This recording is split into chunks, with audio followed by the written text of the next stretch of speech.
All right, welcome, Joe Goldberg.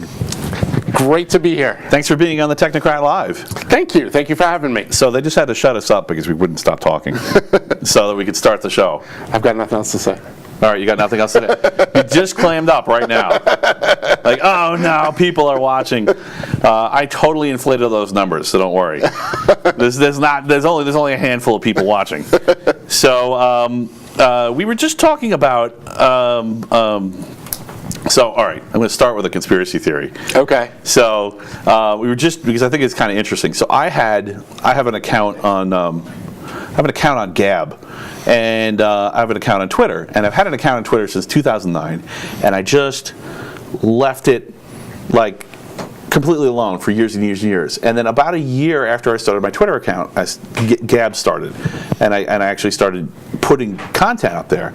And I swear Twitter was shadow banning me because I would say the same things on both platforms. By the way, just for the record, there are absolutely Nazis on Gab, and Gab is absolutely not filled with Nazis. There's a handful of really vocal people for every fringe. Yes. And those guys, and they don't stop them because that's their whole shtick, is it's a free speech platform. And there's people advocating for, I don't know, I want to like make a list because I'll probably get on a list. Like if there's no list, I'm not already on. So so when that shooting happened in Philly, there was just, people were just really mad at Gab, and people were attacking it, and it was down, and like people were banning it, and the press was maligning it. And so I just put a thing up on Twitter. I compared my followers, which were huge on Gab, to my followers on Twitter, put it in an image, and then I put it up on Twitter. And then when that happened for the first time, for a couple of years, I actually started accumulating followers on Twitter again. Oh, wow. And I swear I was shadow banned. Like everyone's like, oh, shadow banning, and I'm like, yeah, I think it's real, and I think it was on me, and I think when when they said, and probably because somebody looked at it, this photo, and went, oh, what's going on here? This guy's got reasonable posts. He's not a crazy. Right. And maybe I had just had some bot had just picked me up because I used words that were. I mean, I talk about psychopaths a lot. Right. So who's gonna, if someone's going online and talking about psychopaths, they might be one, right? So I could kind of see how they would, Anyway, so I just thought that was kind of an interesting example of how an algorithm can totally just grab you and say, yeah, you're supposed to be in this category, and I can't even imagine what's going to happen with this show. This is like an experiment because I don't know where we're going. I think it's great. It's a great opportunity. I had told you before the show. Reminds me of Between Two Ferns for technology. That's awesome. That is like the best compliment. I love Zach, and that's great. It's that I've only watched a few of them, but they're pretty ridiculous. Yeah. So nothing is off the table here. We can talk about anything as long as it's legal enough that they won't send the police. But even then, that would be a pretty interesting show. So probably okay. It would be good. It would be good streaming. I've been thrown out of better places. Nice. So what's going on in your life? What's happening? Life is so busy. But you've been up since 5 in the morning, you told me. Yes, I've been up since 5 in the morning. My daughter went on a school trip to Boston, so I had to drop her off at the bus, which was she's very excited about it. And the company I work for is thankfully doing very well. We do cybersecurity and cloud services and stuff like that. Really? But so the business has been really good, but it keeps you busy. What's the name of the company, if you want to say? CCSI. CCSI. Yep. And what are they doing? Is it like services that you're adding? Is it value-added Well, you tell me. What's I assume it's some kind of service model. Yeah, right? yep. They provide services. They'll do like they have a network operations center. They have a security operations center, 24/7. They'll also come in and help you fix your network. They'll do assessments. Oh, so you guys are hired guns. Yes. Okay. Yes. You're not building an infrastructure that you're sharing with people. You're going in and solving the problem. Exactly. Yep. Nice. Exactly. Yeah, I knew you were sharp. I was like, I'm not sure exactly what he does. Now I know. So you're just facing random problems. Yes. Yep. Okay. Yep. From your perspective, at least. Well, yeah, and it's maybe they did it to themselves in a larger sense. It's actually the first time I've been in a company like this. Most of my career, I've been an operations guy for a single company. So, getting calls at 2 o'clock in the morning and stuff, and so now it's different. Right. Now you told me I have no ownership of it. you made that change from an operations guy to being the engineer type, but I didn't realize it was also the consultant kind of Winston Wolfe crack ops kind of. Yep. You know what I mean by Winston Wolfe, right? Yep. From Pulp Fiction. Yeah. And it's kind of cool because it's I don't get the calls at 2 o'clock in the morning anymore. Right. So well, I don't miss that. You might get calls at 2 in the morning, right? No, we have guys that take care of that. So I'm actually the guy paper rustlers. Yes, I design and. Hold on, sir. Yep. Okay. I design and I build the cloud solutions, and then when I'm done, I go, "You manage it." That's good. And somebody else still own your stuff, though, right? Oh, absolutely. Yeah. And if they did call me at 2 o'clock in the morning, I would get up. But for the first couple of months, I'd wake up in the middle of the night and be like, "Is my phone still working?" It's not ringing. Nice. It takes a while to kind of change the mode. Yeah. I mean, I've been working on it for 2 years. So I was working in IT as an admin and then an engineer. And I'm, just for the record, in case one of my previous employers says, "Oh, well, we never technically entitled you to be engineer." First of all, I've been a manager of a group of IT guys before. So I'm telling you, as the guy, if I was manager of myself, I definitely would have named myself engineer, because I had built our entire infrastructure out of like 300 plus scripts, and that was what they wanted. And I didn't do that on my own accord. I did that, and they were all idempotent, and it was rock solid. It was very rare. Once a week, maybe somebody had to ask me a question about it. Right. Not even fix a bug, just ask me a question about it. Anyway, so I was an engineer, and I moved up from being just a tech through ups and downs and ins and outs, but it's rough. It is getting the call in the middle of the night, and sometimes it's not your fault. It's you know what it is. The thing that bothers me about it is it's unfair. Because sometimes it's not a decision you made. Sometimes it is. At least if it is, it's fair. Right. You're getting punished. There's a feedback loop, and you're getting punished for your own decision making. I didn't even fully, when I got into this industry, I mean, it was a long time ago. I'm afraid to say how long, but when I was in college. I'm taking the dates off my resume. My wife did it, and I'm like, this is great. Why didn't I think of this sooner? Right. Yep. Because that way, goodbye ageism. Yep. You get called for the interview, and then they interview you, and they're like, well, that guy's kind of old. And then but then they hear you, and they're like, all right, maybe. A lot of interviews now are done remotely anyway. So really, yeah, a lot of interviews I've done have either been another phone thing or the Skype. Show has on the tech world. Yes. Yep. Yeah. You can see me. You can see how old I am. Well, there's going to be one of the things I wanted to say is there's going to be audio of the show too. So I actually put I have audio files up of all the shows now. So if you don't want to watch it live and you don't want to sit there glued to YouTube, you can actually download an MP3 and stick it on your doodad and listen to it. And that was always the intention, because now I will tell you there's a touch app, a few touch apps on the App Store that you can get either for Apple or for Android that will hold your screen open and keep it alive, and that's how I prefer to watch. I like to watch videos. Yes.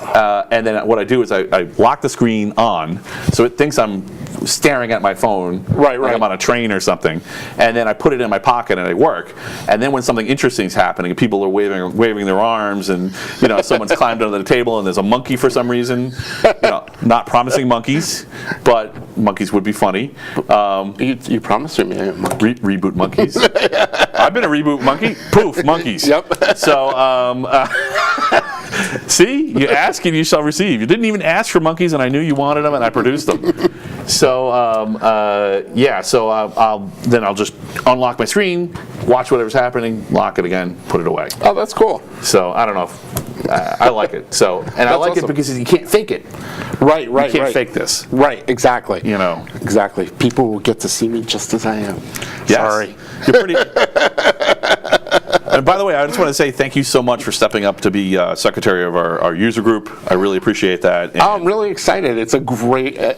Long Island especially needs more stuff like this. There's tons of techs here. We have so little.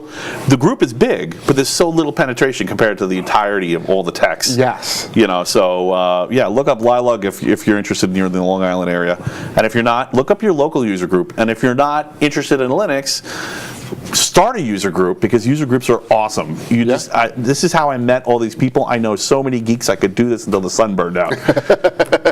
So I'm sorry, you were talking about getting beeped in the middle of the night. Oh, so when I started my career, I never thought that I would be, an IT person. I went to college for computer science, figured I was going to be a programmer, and I was fortunate. I did an internship at Cheyenne Software, which turned into a gigantic company. Yeah, they're huge. I was employee number 18.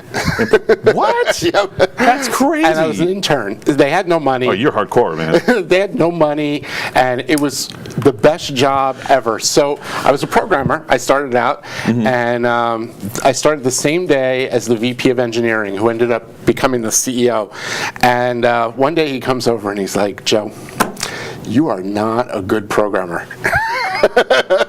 My whole life flashes before my eyes, because compared to what? You know what? The developers that were there, I really wasn't a good programmer. They could write boatloads of code and just bang it out. All right, I can write code. That guy to was do a anything. bad manager. I just want to say that. Well, no, he was a great mentor, because he recognized that I would not have been successful there. But he also knew that I had, because I was also fixing computers in the building, because I was the only one who knew anything about the inside of a computer. Right. He's like, "Listen, at the time we were making software that did litigation management. It was really boring stuff."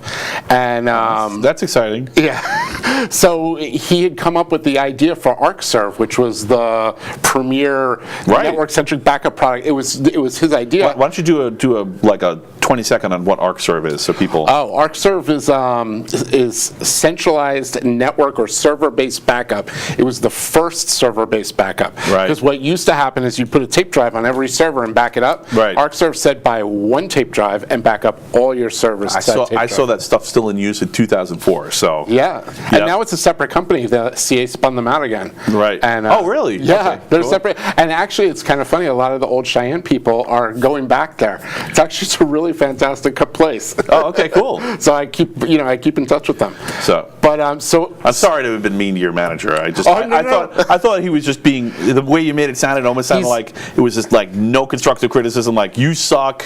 Well, yeah. I lit your car on fire. Your stuff's in a box in a bush in the parking lot. No. He didn't just say, "Oh, you suck." He said, "You suck, but I got an idea for you." Okay, good. So that's the right way to do it. And he handed me a box of NetWare. It was NetWare 311. He plops it on the table and he goes, "Learn this." And that was how I got into servers and networking and stuff like that. Because he needed to build all this Novell NetWare networking stuff to be able to make ArcServe. So I became their IT guy, and so started my Was it long Unix career. that they were focused on, Windows or no, it was all Novell? NetWare. It was all Novell to begin with, and then they went to a little bit of Windows. Yes, and Windows is where I bumped into it. And in that weird, awkward stage where it had used to be NT, but now it's in an Active Directory, but it's still a single server-centric model instead of having everything served to you by Active Directory. When Windows NT came out, I was the guy they hired to do the Windows development. I was like, this Windows stuff for a server is never going to take off. Right. I was a little wrong, but no. Well, you know what? I mean, it was weird. It was there was a lot of problems with Windows. I'm sure. the Windows people are cringing right now. Right.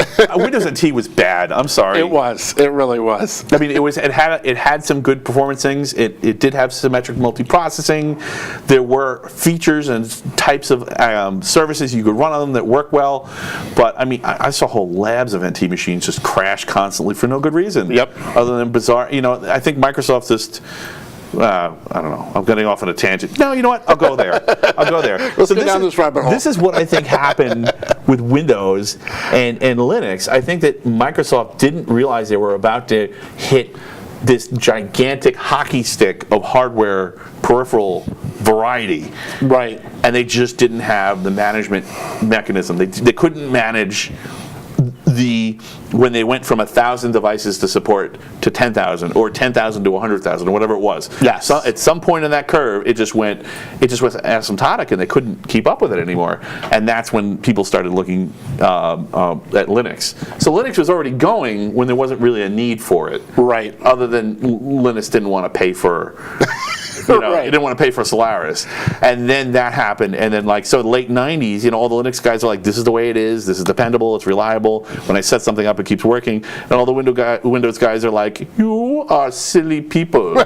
We will not take you seriously. And now look, you can run Bash in Windows. Nice. Without installing anything. Right, without installing anything. Yeah.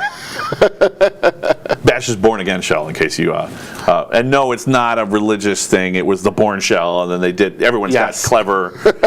Although it's kind of, you could have just left that ambiguous. It's still funny. Yep. So anyway, I just wanted to bring people in the fold if they're not hardcore geeks, because I'm going for a mixed audience, right? Yeah, you could really go down the rabbit hole with the born again shell. This is meet the technocrat as much as it is beat people into the dirt with an iron bat. Right. By the technocrat, so. Technology should be the great equalizer. And it's totally not. It's not, but it's really bad. It could be. If people addressed the issues and the complexities and stuff and went out and educated, the masses, right. It could really be a great equalizer, because if you're a 10-year-old kid in, somewhere in the middle of Africa, and you've got some kind of internet access, you could be learning the same stuff as a kid at Harvard. I left the Raspberry Pi home, so this is something we've been talking about on a few of the shows. It's so cheap now. Yeah. There is no barrier to entry, and actually that's really telling. I mean, you can borrow or beg for the money to get at least into computers. You may not be able to build a cluster of Raspberry Pis, but you can get one, get it working, and get an 8 gig SD card and stick it in there, and bring it to an internet cafe and attach to their Wi-Fi and use it as a computer for almost nothing. For almost a homeless person, a homeless person without all their screws in their head could go and do that. Right. And it's not just, but it sounds like it's kind of like it almost sounds like a little condescending in this country, but in other countries where they're really poor, that's important. Yeah. But the thing that's really interesting is now that that's happened and everybody has access to that level of technology, maybe they don't have the time to play with it, but assuming they can find the time to play with it, why isn't this sudden flood of geeks? It's still a scarcity problem. Yes. Yeah. What is going on there? We know when I was in college, people used to say it was because becoming an engineer or technology person was hard. Right. But there's a lot of paths to getting into technology. Nowadays, there's a lot of developers and people in IT that didn't go to college. Right. You go get your A+ certification, or you learn to develop from like a Code Academy or something like that. So I have actually a whole sheet of this monstrosity that's growing into my brainstorm and other people's brainstorm. Like Lee added 10 things, Rich added a few things, Isaac added a few things, but there's a whole section here just for terminology, because we need new words to talk about this stuff. Yeah. So one of the things I had come up with, actually I came up with on my CivGene site, was the complexity horizon, where there's this idea that literally technologies can technology starts evolving faster than you can make language for it. Yes. And if that's happening, then the schools can't teach it, can't make a curriculum. Oh, You can't absolutely. even describe the language. The first thing they'll do when they go to sit down and make a curriculum is try to, give everything a word so that you can talk about it. Right. And they can't even keep up. They can't even make words fast enough. And employers don't make it any better. I mean, when I was in college, it was kind of like I always viewed it, why am I taking calculus and physics and all this stuff? But it taught you to take a really big problem, break it into little pieces, solve each piece, and then assemble an answer, Right. which is really troubleshooting. And take responsibility for a little small piece and make sure to send the rest off to a committee so that when it doesn't get done, you can say, it's their fault. Right. They're the blocker. Oh, no, sorry. That's the old way of doing things. But nowadays, I mean, you look at some of these job recs, and they're like, we want 10 years of Oracle, 10 years of Docker. But wait, Docker's only 6 years old. 10 years of... There was one that went around on Slashdot that wanted like 20 years experience in Linux and Java back when cumulatively together they were only like 9 years. Like, how is that even? Yeah. So I always tell people that are going into technology, I'm like, if you have like 10 or 15% of what they're looking for in the job rec, go apply. Right. You got nothing to lose. Right. What's the worst they're going to say? I applied to be the chief information officer of General Motors. They did not hire me, obviously, but I applied. That would be awesome. I might not be worried about my car being kidnapped from a guy in the middle of the cyber war and driven into a wall, right? Or just parked somewhere. Like, nope, you're not going anywhere. But it costs you nothing to apply, and a lot of companies you hire for fit, and you can train for tech. Well, you know what the real problem is? The reason that people don't do it is ego. Yeah. They have a fragile ego and they're just afraid. I'm not worthy. I mean, how do you, it seems like you know yourself, right? And that's the key to having a healthy ego, right? You don't want to be a megalomaniac either. We've had bosses like that. That's not helpful. Right. Right. I know what I know, and I know what I don't know. And the more you know, the more you realize you don't know. Right. And I known unknowns. No, seriously, that's the thing. Known unknowns, right? If you have these are the things that I may need to know at some point for my current goals, which a career move is a goal, and then these are the things I know, and these are the things I don't know, and these things and the things I don't know are I don't even know what I don't know. Right. You have to have known unknowns because because otherwise you'll waste your time on the things that you can't even define what they are. Right. And that's why you can't have a perfect match resume wise. Right. And you shouldn't even. Not that I know anything about work, but Bitcoin, baby. Anyway. Yeah, people should just go on the fact that you have the ability to learn. Right. You can figure it out. I truly believe that there's nothing, if I'm given the time, that I can't figure out. Right. So just give me the chance. That feeling is like a drug. It is. I had it, man. I've had it a couple of times, especially like my last gig. I was there. I was like, yes. If because when you finally get the space to explore your own abilities, I think that's part of it. Is like when someone's busy pounding someone into the ground. Yes. They're just worried about surviving and where's the next paycheck. But once you get to that, it's like there's psychology behind this, like Goldberg. Yeah. Like Maslow's hierarchy of needs. Let's not Goldberg. Maslow's hierarchy of needs, where if you don't take care of where's your roof coming from, where's your food coming from, where's your how am I going to survive week to week? If you don't get past that point where one bill can ruin you, yes, you don't think about the code. Yeah, and it's you don't want your employees to be in that situation because it prevents them from. I guess you could be ignorant, right? And ignorance is bliss, right? Everything's fine.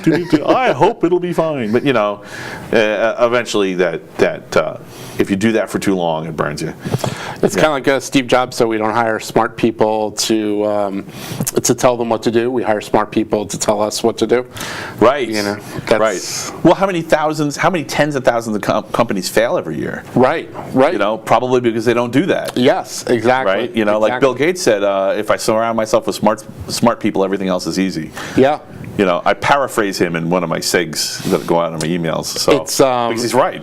Absolutely. And when I'm in the position to hire people, I always look for people that are smarter than me. Right. Why wouldn't you? Right. If they're sucker. Yeah. I mean, it's my God, you figured out my show. Invite smart people, let them talk, sip coffee, stroke beard. Right. I mean, when you put together a team, you're going to sink or swim as a team. By the way, do you want some wine? Sure. Okay, great. I have an alien corkscrew. A remover if it's stuck. It's not stuck. It's all good. Okay, good. Thank Nice. you. Thank you so much. Good. One more? That's fine. All right, come on. I'm going to die. I'm a lightweight, man. Yeah, so am I. I'm a cheap date.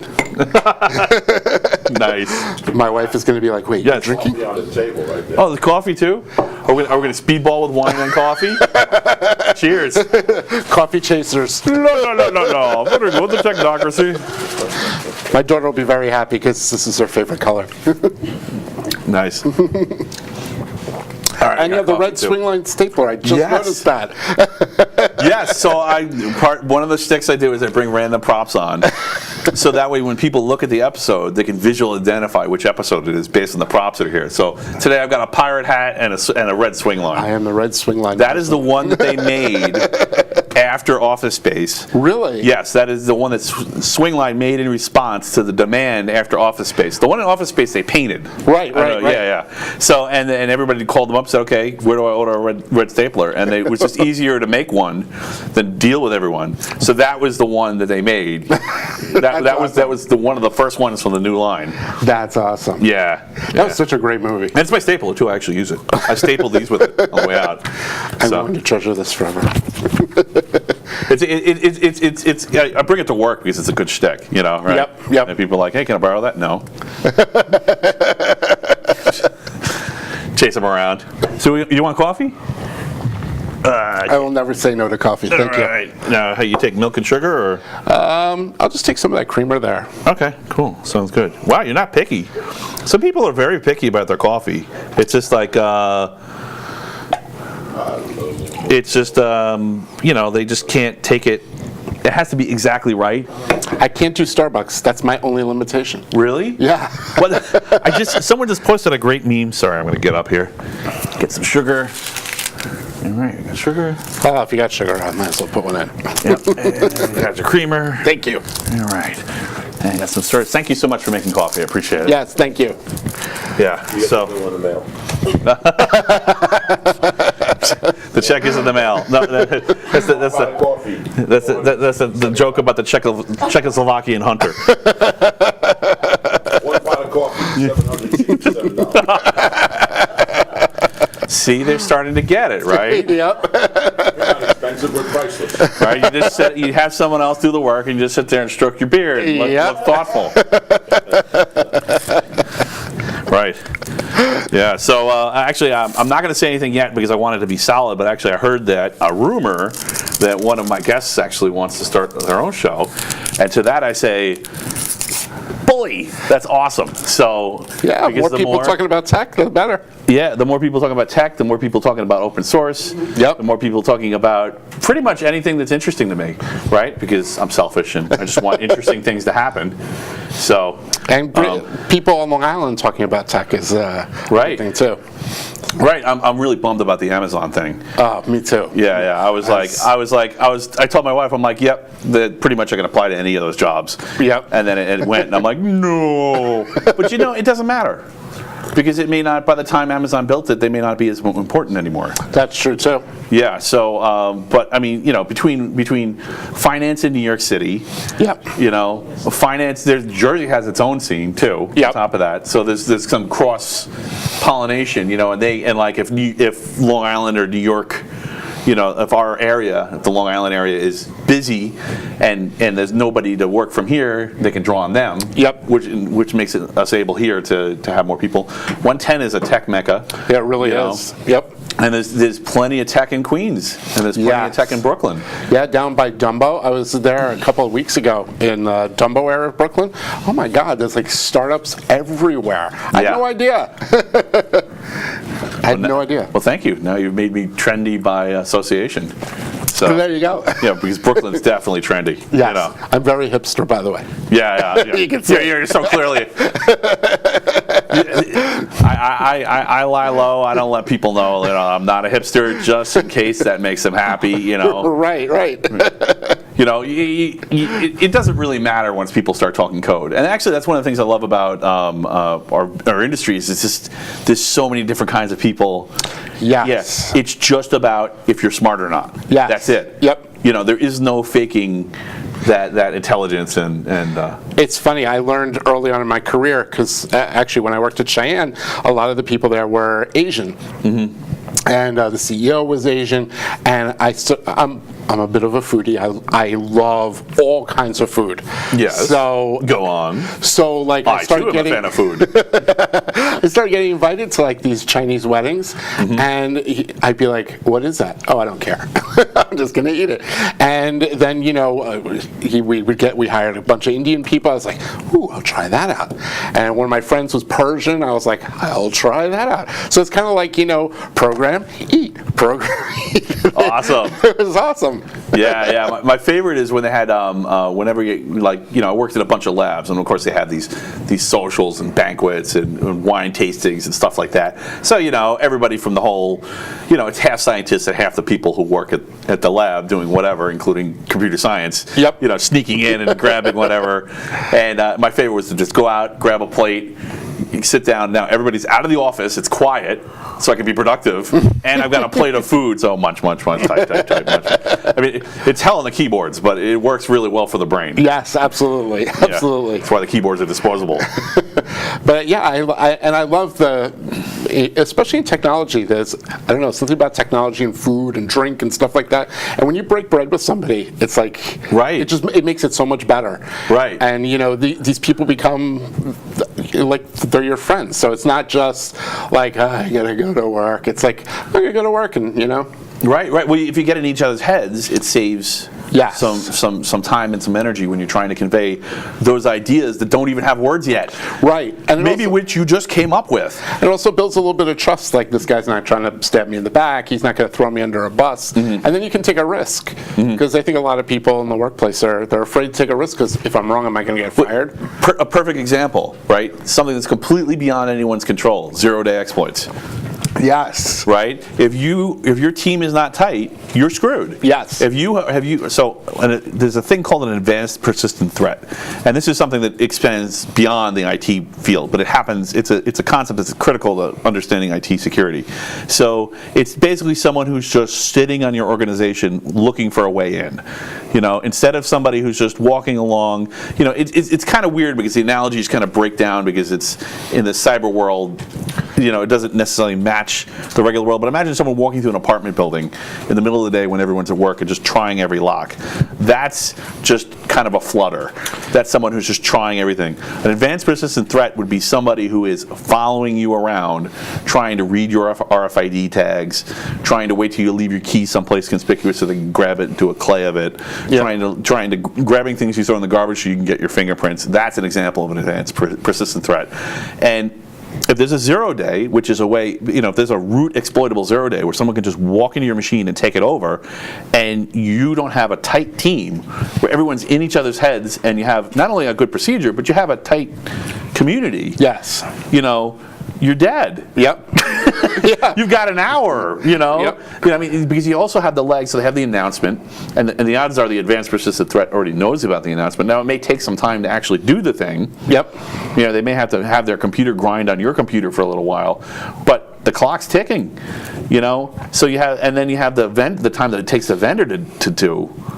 whatever to do whatever they have to do to fix the exploit, and then you have to download it, then you have to test it, and then you have to roll it out. I mean, you got to decide quickly what the plan is, and it's not always the same plan. Right, exactly. Because it can totally disrupt things. So, and as I work with this guy Matt Pascucci, who's a cybersecurity, I call him the cybersecurity weenie. we're a little bit competitive because I'm a cloud guy, so I'll tell him, I'll be like, move to the cloud. You don't need to worry about the cybersecurity stuff. Nice.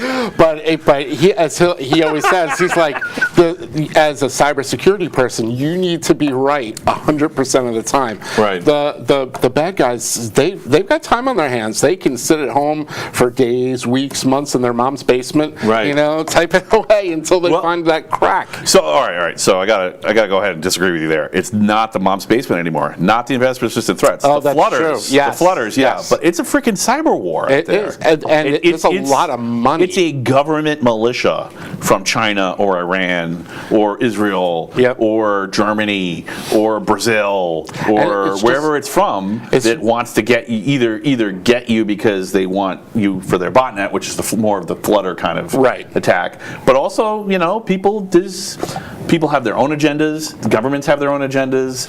Their militaries generally tend to want to fill every single possible gap. And use every opportunity, because if they don't, then they're going to get into a 9/11 situation where their population, or at least their other politicians, will be looking at them and saying, "Why didn't you do something?" Right, exactly. This is predictable. Why didn't you stop it? There's a lot of money in it too. I mean, there's private hacking organizations that do it for money. Whether they mercenary themselves out to governments or to crime syndicates or whatever, but there's a lot of money, so they're very, very good at it, and it's actually kind of scary. Yeah. Right. Do you have any good stories about fighting off advanced persistent threats? Obviously, don't risk your infrastructure and give it too much detail. But no. I think the biggest one was when WannaCry came out. It was WannaCry that attacked a vulnerability in Windows that was patched like 2 years earlier. It was a free patch you could download, and if you downloaded the patch, you didn't get hit. And huge companies like probably one of the worst hit was Maersk. The shipping company, they ended up taking half the machines in their data center, just basically chucking them out because it was faster to rebuild them. And while they were down, their ships are just sitting in the water because they can't do anything. They lost billions. They took billions. Yeah, exactly. I bet they wanted to cry. I whispered it. And then after that was what NotPetya, I think, came after WannaCry, or it was the other way around. But the second one exploited the exact same vulnerability. And people are still vulnerable. And they were still vulnerable, and that's the one that got FedEx and a couple of other people. Here's the thing: like, if you have a tight team and you have a plan, none of it's going to hit you. If you don't, you're probably not going to make a plan. Right. The same dysfunction that got you there in the first place. I mean, in fairness to like FedEx, it's enormous. Yes. Right? I mean, they have a lot of stuff to do, and every little mistake is $1 billion mistake. Right. And everybody's targeting them. Right. So. And everybody's targeting them because not only can you humiliate them and affect the stock price, but you can also steal some really good stuff. Right. Just by getting in there and changing a few addresses. And you don't even have to hit them directly. Like the Target breach actually didn't hit Target's computers. It hit one of their subcontractors' computers that did the credit card processing. You didn't think I was going to talk about cybersecurity, did you? Nobody expects that. Nice. I was all spooky about it. I snuck up in there. So, it's actually the perfect segue into, sorry, I'm still doing it. Isaac! Into B-Sides. So you were one of the people who set up the B-Sides conference. Yeah, Matt Pascucci, who I mentioned before, was the organizer, and all of us. You were still on the core team of people who actually set this up, right? Yep. So B-Sides was a security conference in Long Island. Yes, B-Sides started this guy named Jack Daniel. That's his real name. You should check him out on Twitter. He's got long beard. So in case you're not feeling manly about IT, right. But this guy Jack Daniel with a long beard. He couldn't get into, I think it was RSA. Yeah. I don't know, 8 or 9 years ago. So he was like, you know what? I'm just going to have a conference in the hotel across the street. And it was the B-side, like the B-side of a record. And it kind of took off. And now there's B-sides in cities all across the world. So the B-side of what was the record it was a B-side of? Oh, I have no idea. Oh, was it a playoff of another security conference? Yeah, RSA. Oh, I'm sorry, it was RSA. Ah, so it was the B-side of Yes. that was the idea. Okay. So, and still to this day, the B-Sides Las Vegas is held, I think it's the week before RSA now. Right, right. So it doesn't compete. But, so Matt You're was... going to know about all these security conferences if you keep watching us. Yes. Because we had Isaac talking about Hope. He was one of the founders of Hope. Oh, and now you're one of the founders of the local B-side. Yep. So it was such a good conference. We got to partner up with New York Tech. We went to New York Tech and we're like, hey, listen, we're looking for Neat. The Texas saying and we're looking for a little bit of space. You know, a lot of the B-sides are in universities. They get a couple of classrooms, and this guy Mike Niznich from New York Tech was like, hey, how about the G. Seversky Conference Center? We're like, what, the big castle building? And he's like, yeah, let's do it there. the castle where people intentionally get married. Right. So we're like, yeah, no pressure filling that up for the first B-sides on Long Island. But yeah, it's too bad only like 50 people showed up, right? Yeah, really. We were actually worried about that in the beginning. Really? And then, yeah, we opened the registration. And then, Silly mortal. yeah, the first day, 100 people registered. And we're like, we hadn't even advertised it yet. It was just word of mouth. And we're like, oh no, this is going to be a problem. We've done something terrible. Right. But it turned out great. How many people showed up? We had close to 300 people there, and we had speakers fly in from as far away as Israel. That's great. It was awesome. This guy Omri from his company Minerva flew in from Israel. He's on my list actually. Oh, I put Minor Killer on my list. So Okay. tell us about Minerva and Minor Killer. Minerva's actually, it's a really cool product. Basically, what it does is it looks for fileless malware. So kind of when you're browsing the internet and you hit a website and you download a file, your antivirus checks the file and says, hey, there's a virus here. Let's not open that. But if you pull down like a JavaScript and you're not actually pulling it onto your machine, it's just running in memory. You're not running it to disk. Right, it's not writing the disk, your antivirus never sees it, and you're hosed. Do we need to have memory-based signature checking for antivirus now? Well, what Do they need to Minerva update does, the antivirus clients? Are there any that do it? No, none of them do it. Business opportunity. Signature-based Nerds, come on. is done. People signature-based don't even waste your time. Yep. Though AI-based ones are much better for the disk-based, like the Carbon Black, Cylance, stuff like that. But what Minerva does is it looks for the ones that run in memory, and it also is not signature-based. So it says, hey, this guy is saying, am I running in a sandbox, meaning am I being tested to see if I'm bad code? And a lot of them are really smart. They'll say, no, you know what, I'm running in a sandbox, I'm going to shut down for now, and then I'll wait for later. Right. So that they don't get caught. Well, Minerva says, yeah, you are running in a sandbox, and it shuts down, then Minerva reports it, Right. and then you have time to go clean it up because it's not actually doing anything. Right. So this is like totally changing the. So I was asking Lee about this. So he has said he hasn't seen this too much in the wild yet, but I'm sure that that's going to change because it seems like what Minerva was saying is that not only is it changing, it's changing with the speed at which it's changing is accelerating. Yes. Which means that any day now we're going to wake up and this is going to be the only kind of virus we're going to be The dealing with anymore. cryptocurrency miners are all using that. And those guys, they do you a really big favor because they want to be the only malware running on your machine.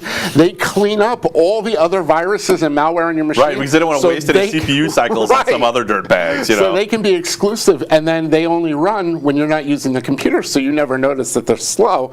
And then they run so hard that they'll burn your machine out because they'll run your CPU up to 110% on the reactor. I'm really glad I got to ask you about. So one of the things we didn't cover last time with this, but I'm really glad to ask you is it seems like no antivirus maker is covering this. None of them are doing memory scanning like Minor Killer or whatever is doing. No, Minerva's the only one that does that. I wouldn't even have known this if I didn't go to the B-side. So thanks for setting up B-sides, man.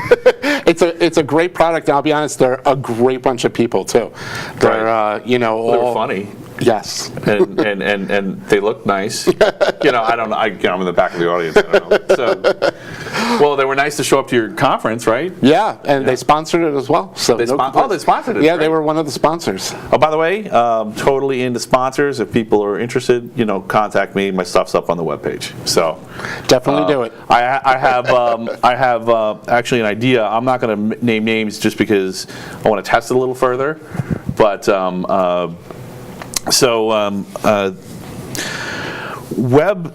talking a little bit about Web 2.1, 2.5, Web 3.0. Seems to be a major change, and there's a reason I brought up Gab in the beginning. I know a lot of people have politicized it, and I think it's just silly, even though they politicize themselves. But the point is that there's not a ton of competitors in that kind of Twitter Gab space where people are just shooting messages off to each other. Right. So Gab, the company, wrote a completely different product, and it's very interesting because it kind of ties back to Microsoft Smart Tags and ties forward to what I'm about to talk about. So. I don't know. Is this too heady? It's kind of hard to describe. So let me tell you about. I have a theory. So I actually did a thing for Lilug, and I did a thing for Lee's group about web, the various iterations of web. And so Web 1.0 was one server, essentially. That's basically like, oh, look, I have a Linux box running a web server, and you pound on it until it falls over. Right. And Web 1.5 was where you build some technology to kind of second-hand, after the fact, glue a lot of single standalone web servers together and make it look like a coherent unit when it really wasn't. Right. Some kind of distribution mechanism. Web 2.0 is ground up. Now stop me if you disagree with this. Nope, I'm with you. Okay, so Web 2.0 is kind of ground up, where your metadata sharing is built in from the start, and the software that's running on the individual machines it was designed from the start to interact with each other in a non-obtrusive way. Yes. So this would be all the cloud stuff, all the social media. Web 2.5 is, or Web 2.1 to 2.5, depending on how you want to call it, is where it gets interesting. So one of the things that people complain about social media is that it's a walled garden. So basically you're on Facebook or you're on Amazon, and there's a wall around you, and everything you do in there is available to you in there, but you leave and that data is inaccessible. Yes. Right? So you're starting to see Web 2.5 apps where people are peeking over the wall. So the Gab app is interesting. It's called Dissenter. And basically, and this is kind of important because even if you hate that whole space or even hate the idea of Web 2.5, I don't know why you would, but I guess if you're Facebook, you hate it. Well, right. Yeah. So, but you're peeking over the wall, and you can actually put pages up, you can put posts up on any page, and anyone who has that client can use that to communicate with other people who are also looking at the page, completely separate from whoever's controlling that website. Right. So like for right now, there could be a dissenter page on Area 22 talking about our live talk, mocking us. Like, you silly people! Right? And we would never know. Right. And so what the thing this is, on the one hand, this has big implications for censorship, right? There's a lot of people out there who are saying, oh, we should censor. I can't sideline too much more because my head will explode. But no, censorship bad. Anyway, so, but even if, there are cases like doxing where I agree with it. Yeah. Where people are doing something that's flat out illegal and directly harmful. Yep. So, but aside from that, I mean, you don't know what people are saying on this thing, and it's just this one piece of software from this one company. Now that someone's proof of concept it, there could be 100 companies doing this. You're right, and you would never know. And so the interesting thing is, I found a company that's doing something like this for finding you a better deal on any shopping site you go to. So literally all you have to do is, and I worked for a shopping search engine for a while. I worked for a .com, the DoubleClick guys that started up a company called ShopWiki. Okay. And I worked for them, and they were trying to compete with Amazon and Google products, and not really Amazon, because Amazon is also a seller. Right. But Alibaba was a better example. Okay. But it was just they weren't that successful because it was a moving target. but also because you had to go to a separate site. It was a Web 2.0 technology what they were building. Right. And I think that Web 2.5 technology, I mean, even if you think, even if someone's politics, or not even politics, just, snide comments or even clever additions to a web page aren't interesting to you, who doesn't like to save money? Right, exactly. So it was actually an ad on YouTube that I saw this too. I'm like, that's a really good ad. Once in a while, there's an ad for a product that I actually care about. So I'm like, I kind of care about that product, not only because it's going to drive I think that stuff like that's going to drive the revolution. Yeah. I think people are starting to peek over the wall, and the walled gardens are going to crumble. And yes, and I'm really excited about that because it's about time. I think I think that's fantastic. I don't know. They do need to do something about the nastiness that's out there. Right. I think a lot of the anonymity makes people like people will say things online because they think they're anonymous, and they'll just say I'm going to be a complete asshole because nobody knows who I am. But I don't know. You would never say it in real life. We know who you are. Right. Really? Really? Did you even understand half the stuff we were just talking about? We know who you are. Thank you. This has been a public service announcement from Technocrat Live.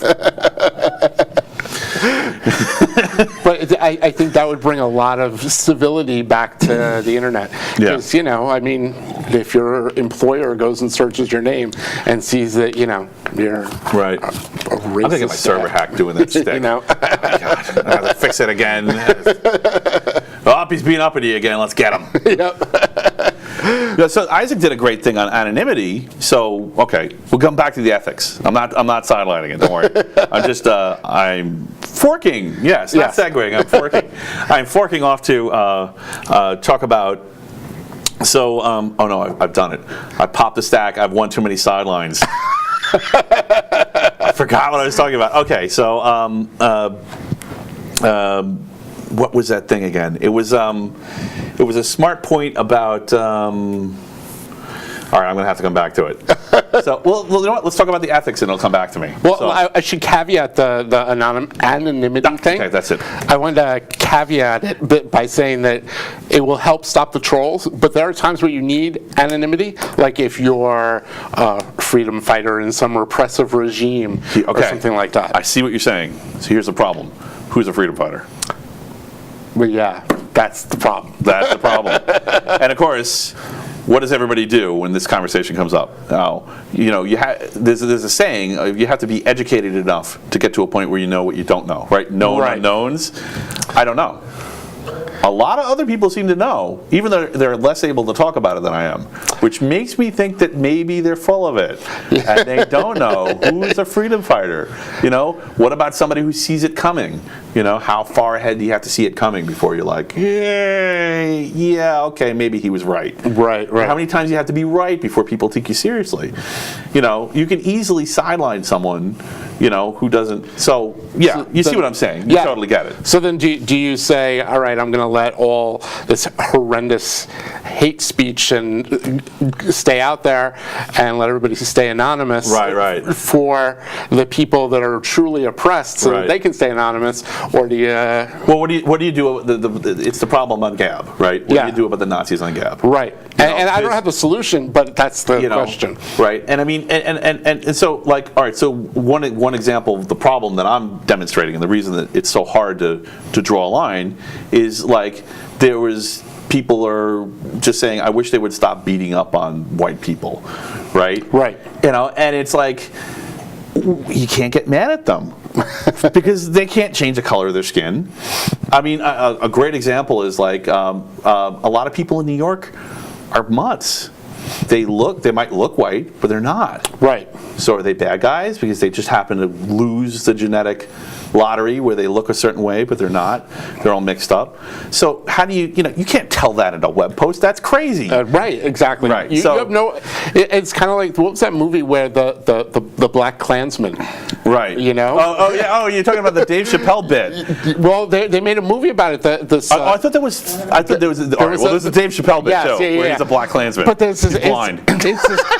It's this black cop cop who's dealing with the Klan and on the phone, and he has them convinced that he's in the Klan. So when they actually want to have a meeting, they have to send a white cop because obviously they can't send him. Right. But it was, if you're anonymous, I think I heard about this. you could be anything you want to be. And I Right. mean, and that's you get predators, you get hateful people, stuff like that. Right, absolutely. And I don't know, somehow somebody smarter than me needs to figure out how you balance the free speech I think with you're smart enough. protecting the... I think the key is when people are ready to take action. That's the problem. Yeah. When people, it's, you can be wrong in earnest, and it's not destructive. But when you're ready to take up arms, when you're ready to take action against other people that may infringe on other people's freedoms, that's the line. Yes. Right. So, and here's the reason why I'm okay with speech that I hate, which is hate speech.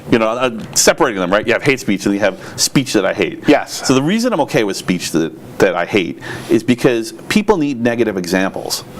And what I mean by that is you can use your own bad experiences and extrapolate them on top of something that's happened with someone else and go, and then empathy comes in. I mean, we can't write off empathy. Right. Right? I mean, yeah, okay, you can write them off in psychopaths, right. But everyone else, you can't write off empathy because empathy, I think, is the glue that holds us all together. Yes. And the problem with policing hate speech is that it's too easy to write off empathy and people's ability to look and decide for themselves and say, that's wrong. I couldn't be part of that. I can't be part of this. I'm a good person, and that hurts people in a permanent way. Yes. And and if they don't have that opportunity, if they don't see the negative case, I get really nervous about Europe has all these rules about you can't have any Nazi stuff. Right. Right. And I mean, sure, you don't want people driving around with Nazi swastikas painted on the roof of their car, but at the same time, it's part of their history. And when people see that and they go, and they see maybe the success of it, and they go, oh my God. Yeah. It's really easy for this to happen. Yeah. It's easy for a witch hunt to turn into a mania and for people to get the wrong idea and just run charging in a battle without thinking. Right. And if you don't see it, if you can't see it, if it's blocked from view, I mean, I have a couple of books on propaganda at home, and they cite examples. There's pictures of posters, and there's descriptions of rallies and stuff. And they're typically written by, like, Jewish organizations. Right. Trying to get people to say, hey, look at this. Right. This Don't do this. Right. If it looks like this, it's a problem. Yes. But if you can't see it, you can't do that. Right. Yeah. That's very true. That's very. And it's a tough problem. I'm not saying that we can't. Yeah. There's We got to can't be. judge. I'm just saying that we got to be careful when we do. There's got to be some kind of balance. I think it's action, man. I think that's the key. Unfortunately, in the case of that Philadelphia thing, the guy just said it and he ran off. Right. He said it and he did it. There was no time to act in between. Probably the right public outcry was, hey, why didn't the FBI know about this guy? And as soon as he said, that's it, I've had it with your optics, that's what he said. Right. As soon as he said that, they should have been at his house. Yep. Like the same reaction, that would be the equivalent reaction to how people reacted in 9/11. Yes. When everybody was so hard on the presidency and the Pentagon and all that and said, why did this happen? You guys knew bin Laden was a bad guy. Why didn't you stop him? It's kind of like cybersecurity, though. They have to be right every time, 100% of the time. Right. And the bad guy, he's only got to be right once. Right. It's tough. Being good, I tell my kids all the time, to be good, you have to be strong. Yeah. Yeah, you have to. It's not enough to want to be good. You actually have to have the strength and the resilience to carry through. And you have to be good when nobody's watching. You have to be good when I love it. My favorite kind of video on the net is when someone does something kind for someone and they don't think anyone's watching, and like there's a dash cam or a cam in front of like a office or something. Yep. It's very rare that it's not staged, but once in a while you find one and you're like, My daughter. I'm human. Okay. Yeah. Well, there's humans out there. We're not doomed. Okay. My daughter once, probably about 2 years ago, we were in Flushing, and I had bought from, I like street meat. I like, the meat from the vendors on the streets. God knows what it is, but it tastes really good. So I feel like we're a Demolition Man here. I got a bunch of skewers, and so I gave 2 to my daughter. And as we're walking by this homeless guy, and I'm assuming it was his girlfriend and their dog, and she felt, my daughter's very empathetic, and she's probably about 12 at the time. She gave him both the skewers, and he gave one of the skewers to his girlfriend and the other skewer to his dog. I was like, wow, okay. That's nice. He's actually allergic. No, I didn't mean to ruin it. I'm sorry. But I was proud of her. But then then she got to see him take her good thing and pay it forward, as it were. That's nice. Yeah, I like that movie, by the way, when that came. Yes. That was a good movie. Wow, that was a really tough topic, and I'm pretty sure that now we don't have an angry mob outside, so kudos, man. There's a lot of professional pros that see can't some have torches out there. Yeah. Hopefully the cigarette lighters. Yeah. Do people have cigarette lighters anymore? No, I guess it's the lights of their phones. Yeah, now. the phone. I saw a concert video and everybody's holding up their phone. I'm like, that's right, you can't smoke inside anymore.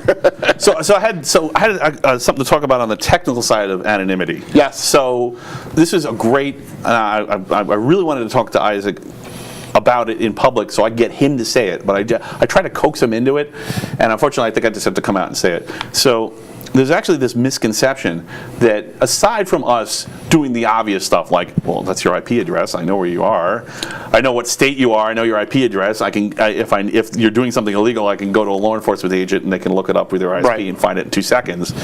But aside from that kind of stuff, even if someone's clever and they use proxies and they're smart about how they do things, and they do their best to not leave a trace, and anonymity on the internet is based on encryption. Yes. Encryption is not permanent. No. And I can't. I'm so ashamed that I didn't think of. Total credit to Isaac for figuring this out. And he just blurted it out in the SBS meeting, but it's absolutely true. It doesn't matter how anonymous you are at the moment. It can also matter how anonymous you are in 20 years. Right. If they keep that session data, right, and that encryption, there's a flaw that's found later in that encryption. You're exposed completely. Right. And so they may not get you now, but it's just like a murder investigation, right? And as computers get faster, what took 1,000 hours or years now might take 10 minutes later. If somebody cracks quantum computers for a consumer market, that's it. You're done. That all the previous encryption types. Yep. So are you a Star Wars fan? I am. So I like most sci-fi. So I saw a great fan theory on Star Wars that explains why they do. The most recent movie I have trouble with, but this doesn't actually contradict that either. Okay. Just maybe it's luck, but there's no encryption in the Star Wars universe. That's why they pass messages with droids. You have to physically carry messages everywhere. Maybe because they can crack them all. Maybe they have quantum computers in that universe, and they can just crack them. I really don't think George Lucas thought of this. He just got lucky. He got lucky. But how awesome is that, right? It's true. Yeah, that's true. You can stick the message on the carrier pigeon. Right. Let them go. I don't remember where I saw it. I think it might have been Cracked actually. On their YouTube channel. They did a short, and they just talked about having to use droids to carry everything. It was kind of a part of a shtick, but I think it's true. I think that's what's going on in the Star Wars universe. Sorry, I never thought about that. Yeah, because that's what it would look like, right? Right. There was that.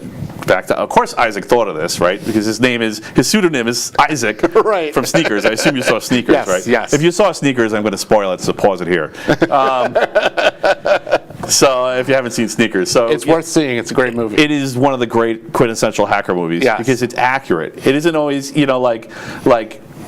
First of all, Dan Aykroyd. That's all I gotta say. Just Dan Aykroyd.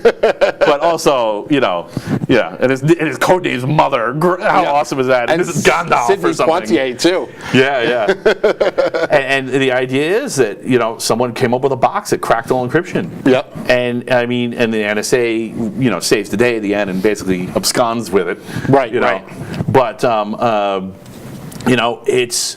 that is the end. No more secrets is the end of society as we know it. Civilization would quickly fall over dead. Oh my God! Yeah, could you imagine? No, I mean, like 20 years ago, it would have fallen over dead. Right. Because a lot of the encryption we just take advantage of now and take for granted was in heavy use in military and in back end for power plants and stuff. Or the older versions of the internet. Right. But now, forget it, man.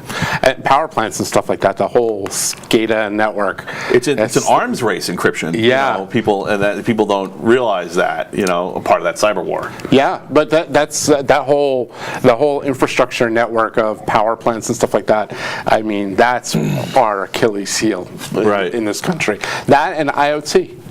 Right. Those two things. What do you think about the Internet of Things? Do you have a rant about it? Come on, I know you muster a good rant about this. My big rant about it is that none of the devices are built with security in mind, and almost none of them are upgradable. So if there's a security flaw in one of them, you're going to, and somebody can now use it as part of a botnet, you have to throw it away. There's no way to field upgrade it. Right. It's done, and you probably wouldn't even know that your camera is contributing to the destruction of society. Right. So I agree with you, and actually this is a huge pet peeve of mine, the Internet of Things. So whose fault do you think it is? I think the manufacturers, obviously, they want to save time and money. Okay. Lost some future potential jobs, but or maybe got some. Right. I really wish GM had. You said it was GM, right? Yeah. I really wish GM had hired you. That'd be cool. Not to pick on GM because they're all doing it at this point, but my God, guys, really? Wouldn't that be cool? Yeah, that would be. You'd fix it. I would try. You would no, you would fix it. No, you would fix it because you would lay it out in terms of liability, and they would go. And they would fix it. I got to think at some point somebody's doing a calculation and saying it's cheaper to pay the lawsuits or cheaper to pay the liability than to build it all in. I completely agree with you. Yes, you're dead bang on, and that's exactly what's happening. I can't assume that they're only have to be wrong once. Right. Yes. Right. Exactly. Right. So here's the problem. So what we're alluding to, and what we haven't said, is that in your car you have a network. There's a computer network in your car where all the pieces of your car talk to each other, including the pieces that are absolutely critical to making the car go. And they call it a CAN, or a car area network, which is kind of a nickname from a manufacturing network. Usually at least one of those pieces of equipment connect to the internet. Yeah. So, it may be in a clear-cut way, it may be hidden from you. But like, for example, with GM, when they shut off their internet, I have a GM, which, by the way, is now network isolated. But if you say, disconnect me from OnStar, you're still connected. Yes. Yep. You're still connected to OnStar. And if OnStar gets hacked, or somebody does a man in the middle, or figures out how to directly exploit the encryption, which is aging every day, sitting in your car, if you're not doing regular software updates, just like you would with your computer, the encryption could be expiring. Yeah. Did you see? I don't know if you saw it. Encryption expires. I guess that's the message, right? Yes. Yeah, that's the problem with Internet of Things. That's the problem with anonymity. Yep. People don't realize encryption expires. In cars, especially, I don't know if you saw Toyota open source their car hacking tools. Really? That they use to test the security in cars. That's amazing. It's on GitHub. You get this stuff. Where do you get this news? Is there like a news source you go to? I don't want to. I must have seen it on Twitter. No, I have no mysterious things. Kudos. That is really important because security Twitter. We're always a day away from a catastrophic terrorist attack. That stuff scares me, but like pacemakers and stuff like that. Okay. God forbid I ever need one of those devices. I'm going to be like, yeah, that better not be connected to the internet or no Bluetooth, I had to work to find a boiler that didn't have Wi-Fi. Really? Yeah. My boiler went like a year or two ago, and I had to work to find one that didn't have a Wi-Fi connection. information. I mean, it would be neat to see what my boiler's doing and connect to it. Oh, look at me, I'm connected to my boiler. And someone else drives by, hey, look at me, I'm connected to his boiler. I'm going to burn his house down. I burned his house down. Like, why does my refrigerator or my coffee machine need to be on the internet? At least you can't burn your house down. Well, a coffee machine maybe, yeah. Right. But yeah, I mean, we put an IP address on a coffee machine once in the office, like 20 years ago, as a joke. Right. It's a joke. You're not supposed to do this. Right. It's a joke, people. Anyway, sorry. It's supposed to be a shtick. You're not supposed to have your. I mean, all right. No one wants to learn how to program the timer on their coffee. That's what's really going on. Is people are sick of learning new interfaces. You don't want to learn how to use the timer and the clock and all the stuff on your coffee maker. How many people you just want to go boop and have it show up in Mr. Coffee Maker and go boop, and then you use the same kind of software interface you're used to on your computer. Right. I think that separates people. That divides us into technologically savvy and not. Because I mean, if my mom got a coffee machine that was internet capable, she couldn't get it on the Wi-Fi. Well, maybe there's like 3 tiers, right? I guess it's right. So you have on the one hand, you have the people who are like, I'm just going to get the old school one, right, with LEDs and like a little tiny embedded chip, and it just has a quartz clock, and that's it. And then you get the tech savvy, but not that tech savvy crowd, right? And they're like, yes, I'm going to get an internet connected coffee machine, and I'm going to control it from my smartphone, and I have a hot pot of coffee when I get home. When I get home, hop off the train and walk into my house, and it's smell like coffee or hot cocoa or whatever I left stuck in there. And you got people like us who put a pot on the stove. And you get people like us who like, we see the code in our head and we're like, no. Nope. No. I'm going to sheep herding. I'm done with this. Yep. How far can I get away from civilization? Right. What's the craziest? Have you ever thought about relocating from New York? Have you ever considered it? We were thinking about moving to North Carolina. Oh, cool. And I love it down there. My parents actually retired to North Carolina, but we love it down there. It's beautiful.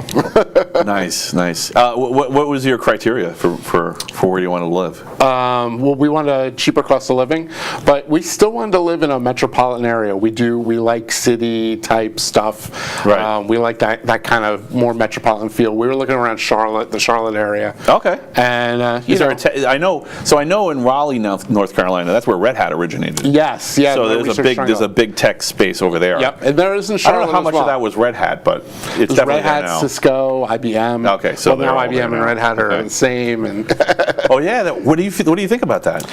I hope IBM doesn't destroy Red Hat, because Red Hat does some really awesome stuff. Right. I mean, I like their OS. Plus, I'm an Ansible user. If IBM screws that up, I will not be happy. Right. So hopefully they just leave them alone, let them do their thing. Well, that would have catastrophic effects on the cloud if they screw up Ansible. Yes, it really would.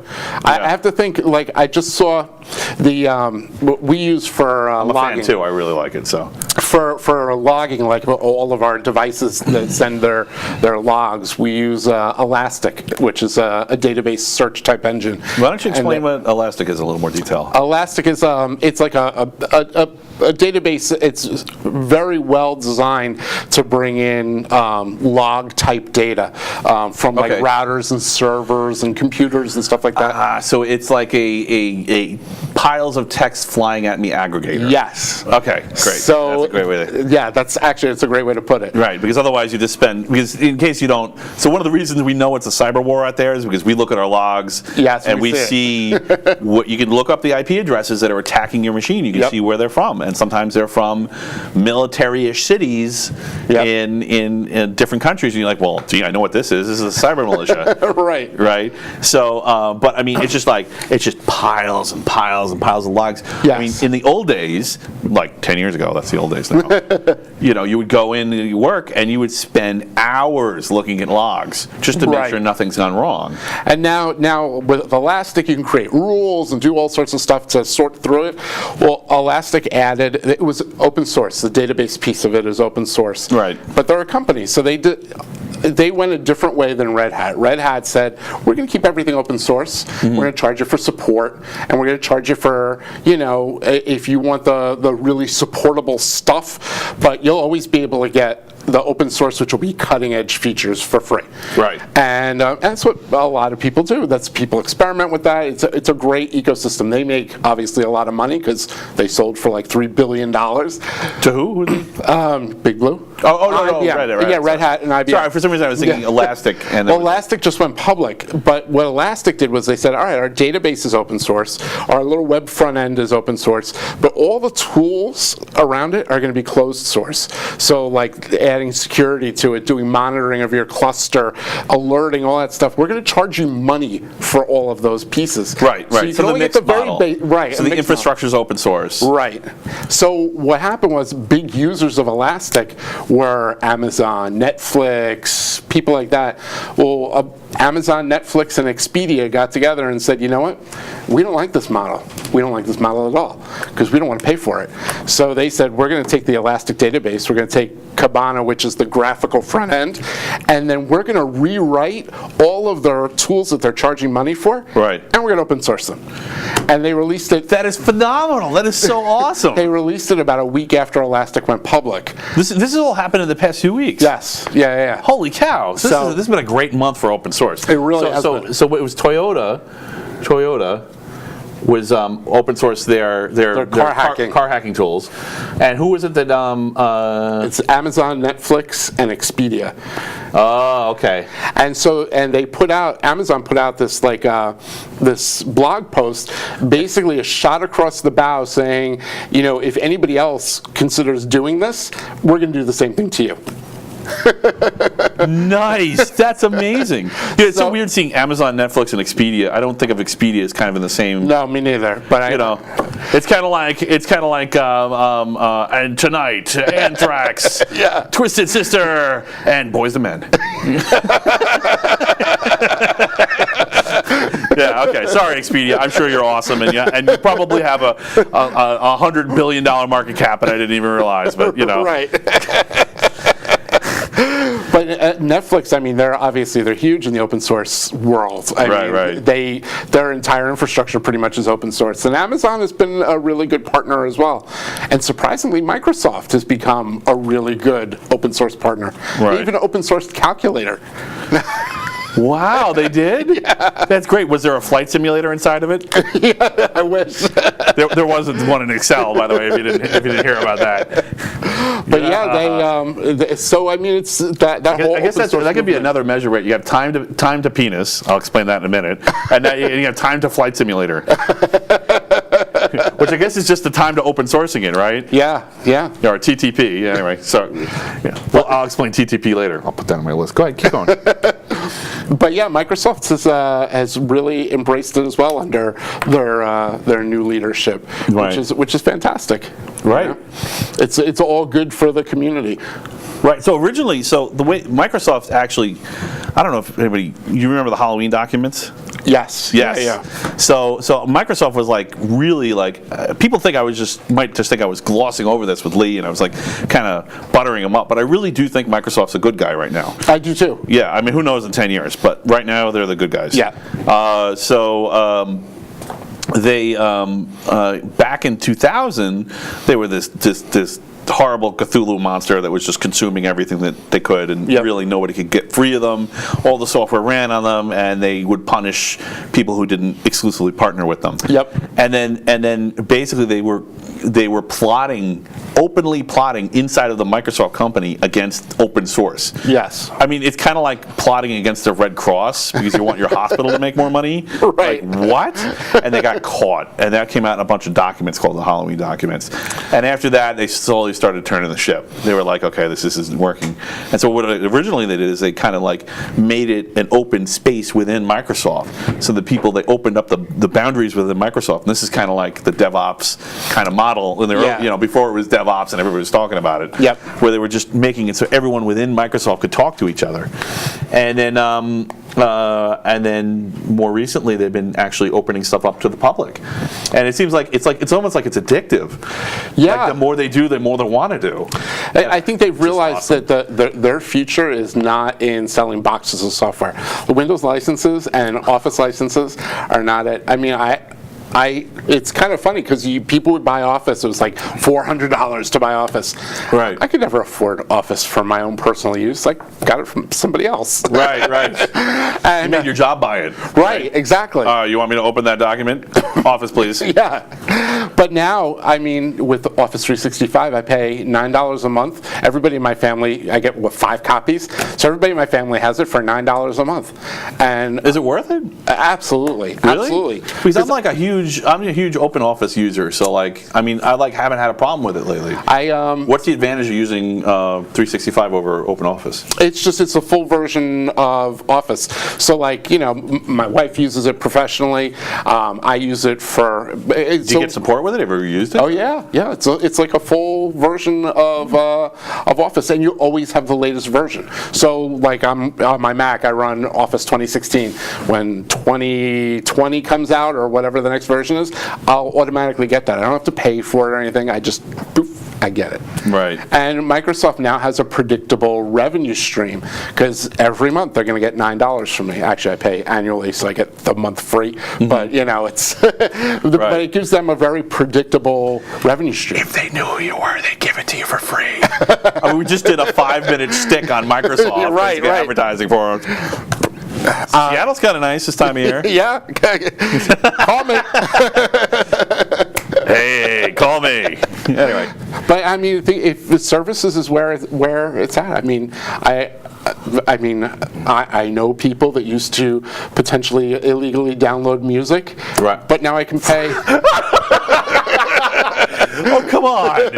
Everyone on Earth knows people like that. I, of course, never did that. Yeah, right. Come on, man. I mean, come on. All right. If nothing else, you probably had to do it in your cybersecurity role at a job. Yes. Right. Yeah. I mean, you get a takedown request from the RIA, and you're like, all right, I got to see if this is real. Right. Because you're about to go beat up a user who may be important. Right. Because he's like, free movies. And come on, man. At work, really? At work, really? We weren't going to notice. You're not anonymous. I always tell people at work, if you wouldn't show your grandmother, don't do it. Right, yeah. If you wouldn't do it with your boss watching. Right, yeah, don't do it. And his boss, just in case you get along a little too well with your boss. Right. I guess that's a consequence if everybody's starts getting too chummy, right? All right, whatever, let it slide. Yeah, I remember in the early days of the MP3s, when the MP3 format first came out, and I went to a web page. This was in the 90s. I went to a web page and it had every single Nine Inch Nails song on. It was a handwritten HTML page, and he just dumped them all in a directory. That's awesome. And you could just download them, and and the funny thing is, I can hear the 2002 version of Lars Ulrich just screaming at me. Right. He's a drummer from Metallica, in case you don't know. So they had this whole thing where they came out against it, but I bought the albums. Seriously, I wasn't that into Nine Inch Nails. I mean, I was, but everybody's into Nine Inch Nails. But I wasn't into the 5 songs that they played in the clubs. Yep. I wasn't, and maybe one album, right? But I went and I listened. I'm like, these guys are great. Yeah. And I went and I bought all the albums, and I think that's one of the things that they didn't have to vilify. The RIA and the MPAA did not have to vilify themselves as much as they did. No, and I mean they were pretty goofy with that. Finding just they just couldn't handle the model changing. Right, but now I pay $9 a month to Spotify. I listen to whatever I want. Yeah, Pandora's trying to con me into doing that too. But right now I'm just I'll accept the randomness because I spent a long time building those stations, so they're pretty good. Right. Yeah. No, I like it was the ads and the inability to skip. That's what made me pay. Really? Yeah. Okay. But my daughter still does Pandora for free, and she will not switch. I was like, I can share my Spotify for another $5. I still buy CDs. Do you buy CDs? I don't. I totally buy CDs. I haven't bought I do not trust any media service whatsoever. I have a tower. It's like something out of Lord of the Rings of CDs in my house. I have a lot of CDs. I have a lot of vinyl too. I loved. Do you have a working phonograph right now? I do. Nice. My wife. You are a hipster. You weren't lying. You were telling the truth. But I bought my albums when they were new. Right. I'm ashamed to say the first album I bought, I don't know, it was maybe 14 years old. Yeah. Was Sean Cassidy. Really? It's embarrassing. But then I bought the Beatles. I made up for it with the Beatles, and then Pink Floyd. Wow. Oh, total redemption with Pink Floyd. Yeah. Excellent. Those guys are. So I have a secret. Actually, I have a secret to tell you about myself. So do you have hack music? Do you have like the frizzle fry? I call it The Frizzle Fry. frizzle fry when you're just in the zone. And when I was talking with Rich called it the ether. Sorry, he called it the flow, and I called it the ether. But like when you're just in the zone and you're programming, and like the world just vanishes and just fades away. Is there like a kind of music you like for that? Techno. Techno? Yeah. That's awesome. I can totally picture you with glow sticks right now. Yeah, I put on the headphones, and I'm just like going at it. Yep, awesome. You're not going to believe what it is. My subconscious imposed this on me. I did not choose this. Just don't say country. Neil frickin' Diamond. When I go into deep hack mode, my brain switches to Neil Diamond. And it's weird because like I'll be listening to heavy metal before that. And I'll be like cranking along to like Slayer or Static X or something. Yep. And like, and then I'll go into deep hack mode and my and just Neil Diamond will come on, Oh, wow. Turn on your heart light or something, Yeah, no, when I really need to focus, it's techno, and then if I'm just like lightly working, I'll listen to stuff like Nine Inch Nails or Tool. It's a great sound shield. It's There's a new Tool weapon. album coming out, by the way. There is? Yeah, Oh, supposedly. they're finally cranking. Finally coming out with it. Oh, good. Yeah, one of the scientists at my last gig was a huge Tool fan, and every time he saw me, he was like, Tool. He was so happy there was another person there that liked Tool. Because everyone was so serious about. I know half of them were. I'm actually a little wild side. I'm a little Each have the wildest superstitious sides. when I'm trying to fix something that's broken. Like if I'm trying to fix a router that's broken or something like that. Beastie Boys.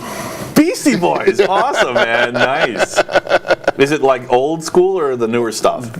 Any Beastie Boys. Any Beastie Boys, okay, cool. The older stuff is better, but I'll do anything. Right. So I'll suffer. I know a lot of people didn't like it, but I was really psyched when they used that Beastie Boys song in the Star Trek movie. Yes, yeah. I was like, yes. And they found a shtick where they had a reason to use it. I mean, it was a little clunky. They could have smoothed it over more, but I was good with it. I'm very happy. I have a successful dad story. I passed on at least a little bit of a musical taste. My poor kids think heavy metal's normal. My daughter, we're driving in the car, and on the Southern State, and a funeral procession goes by, and she goes, Dad, wouldn't it be cool, like on the way to the funeral playing Stairway to Heaven, and on the way back playing Highway to Hell? I was like, awesome! I didn't know you had this side to you. I'm glad I had you on the show. That is totally awesome. She's only 13. Well, that's really great, and she's like totally citing like the right. I mean, that's a big pool out there, and she's picking the right. Yeah, you're proud, man. You should be proud. She'll listen to. She likes like the modern music that kids listen to. Right. I don't even know. Dubstep was a couple years ago, and I think there's something newer too. This is some more acoustic kind of stuff lately. I don't know. Well, she'll be listening to whatever it is she's listening to, and then on Pandora, and then like Rage Against the Machine will come on. I'll be like, yes. Nice. So my older kid is definitely a self-professed 80s kid. He just loves everything 80s. Movies, music, the whole 9 yards. Oh, that's awesome. Yeah. So my younger kid, he's more in tune with what's going on, the modern music. They had parody versions. It's funny, they know the parody. We played the parody versions of a lot of the modern songs. Because people would make Minecraft parody versions, and they were really into Minecraft. Yes. So they would watch Minecraft music videos with parody versions of popular songs, and they don't even know the other songs. They just know the parody versions of the songs. Right. I mean, I don't even know how they got away with it. I mean, some of those songs would have like 14 million hits on YouTube. Yeah. And like they're total copyright violation. I mean, they're just rip-offs. Right. They just changed the lyrics. They even they just used a karaoke track and sung new lyrics over it. You know what kids miss out on now. When we were kids, we had Looney Tunes and stuff like that. They all had classical music playing in the back. Yes. So I mean, you were exposed to all that, and like they totally miss out on that whole thing. Oh, spectacular. I agree, my younger one used a Bugs Bunny reference to please my wife the other day. Oh, by the way, my wife has said she's not going to watch the show, so I can just say any old stuff I want about her. So it's on, yeah. I put on 2001 the other day, and I wasn't sure how it was going to go because, it's a very slow movie. Yes. I kept expectations super low. Yep. And, I mean, like, as soon as the space scene started, first the monkeys, they were acting like monkeys. Yep. They're young enough that they can goof around and act like monkeys. And then the space scenes start, and they're slow-mowing, playing catch, floating through the living room. And then the younger one got bored, but the older one survived the whole thing. And in the end, he's just watching the thing with the... Oh, I'm sorry, I'm spoiling 2001. Whatever, man. Come on. People have lived and died and that movie's been out. What are you doing, Dave? Not even... Well, I wanted him to see that, right? Because just that alone is like critical AI information, yes. Right? But at the end, with the giant baby, and he's like, giant baby, what? Giant baby, what? He just couldn't process what he was hearing. I'm like, that's Kubrick. Watch more Kubrick. Yes. Yep. I see it bright, so that's 80s kid, Was a Full Metal Jacket? Yeah, we haven't gone there yet. I really miss Gunny. I wish he was still around. Oh, yeah, me too. He was awesome. That was such a good movie. Yeah, he was actually the Victory spokesman. I'm a Victory guy. I don't know if I ride Victory motorcycles. Yep, one of my friends does. Oh, okay, cool. Yeah, there's a few of us. There's quite a few of us on Long Island. I was lonely at first. The best reaction I ever got when I first bought it, and I pulled up, and there's some older biker, and he's just like, "What is that? What is that?" He just said that for 10 minutes. He just couldn't even comprehend that there was a new motorcycle company that he hadn't heard of. It just didn't, what? I'm like, it's American. He's like, what? It's Polaris, the snowmobile company? What? Yeah, they've been trying. They've modernized the Indian motorcycles a lot. I think they're trying to win over the Victory people. Yeah. So trying to get them to come over. Like, we're sorry, we didn't mean to kill your favorite brand, but here's an Indian that looks a lot like a Victory. Right. And it's the same people designing it, so it's tempting. But I don't know. When I was a kid, my mom told me I couldn't ride a motorcycle as long as I lived in her house. Then I got married, and my wife's like, "You cannot ride a motorcycle." You ride? No, I don't. Oh, okay. I've ridden a motorcycle twice. I rode a Harley, like a small Harley, which was really cool. And then I rode a Ninja, which scared the life out of me because you're like staring straight down at the ground. So you're going 5 miles an hour, but you feel like you're doing 90. So riding gave me a great experience. I was working with a Marine in tech. Oh, wow. And he came to me and he just told me this story about how his one experience with a motorcycle was a sport bike, and he got on the sport bike and he put a full helmet on. When you put a full helmet on, it just completely shields you from the world. And you really don't. I love half helmets because I feel the wind on my face. It's like reminding you, like, you're a bag of meat flying over concrete at 70 miles an hour. Right. You put that full helmet on, you're like you're just gliding. You're like, I'm in Tron, And like he had that experience, and he got in his driveway, and he was so nervous about what he had just experienced. He's a macho guy. He went through with it. The bike fell over in the driveway. Oh my God. And he just turned to me. He's like, I don't know how you do it. I'm like, that guy's a Marine. He's telling me he doesn't know how to do it. I must be pretty awesome. No, I'm not awesome. Don't kill me, please. Marines are awesome. But they're scary, man. Sport bikes are crazy. Yeah, it's so easy to just slip up to 130 and not even know you're doing it. Yeah, and you see, kids in traffic, they're like popping wheelies down Southern State, and then, I heard a story direct from someone who died on a sport bike, and it was just a fluid leak. They did a wheelie. There was a leak. Their engine was leaking somewhere, and a little bit of oil leaked. Got on the back tire. Back tire got a little wobbly. They did a wheelie, and they were dead. Because they were going 80 when they were doing it. Wow. Yeah. So that's why I don't. You don't do wheelies? I have done wheelies, but not intentionally. It was just enthusiasm. It wasn't It wasn't showmanship. Right. It was zeal. It wasn't craziness. How do we get into motorcycles? I don't know. Whatever. It's all good. I love this show. This is so fun. I could do this forever. You know, I don't know. Are you having a good time? I am, actually. Right? Cool, good. All right, so there's so much to talk about. I mean, this is 4 pages, people, and we've had 4 shows that expanded from 2 to 4 pages. Wow. So we could do this all night. So one of the things I wanted to say about, I think I can come all the way back. All the way back to this huge cliff, falling off the cliff tangent we went over. All the way back to tech with the Internet of Things. I think I can come back. Oh, right. So no, my notes suck. I don't know what I was talking about. I was going to talk about the walled garden, and so I have a theory. So, and this is kind of like the weird thing. So, well, let's talk first about open source and Internet of Things.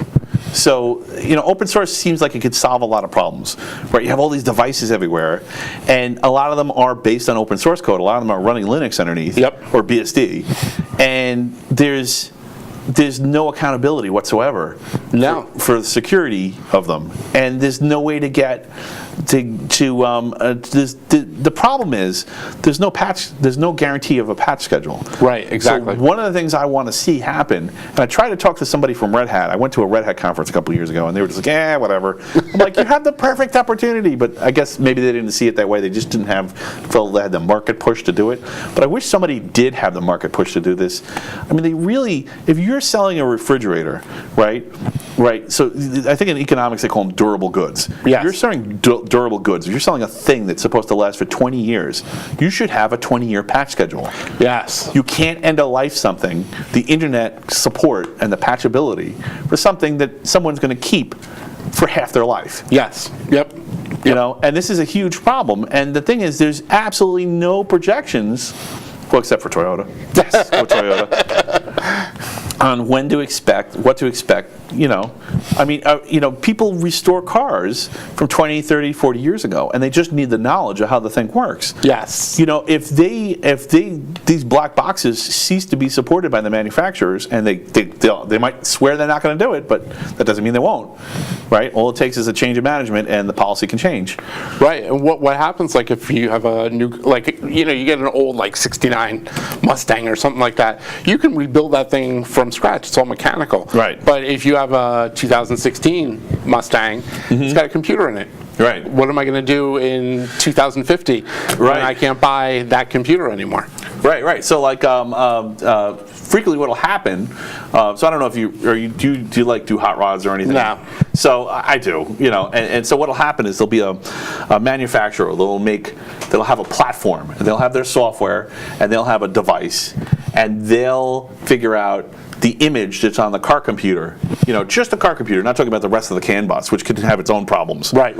But just the car computer, and they'll figure out how to either they'll sign a license agreement with the manufacturer, or they'll reverse engineer it and clean room it, and they'll figure out a workable way to flash new parameters into the computer system, to make the car run differently.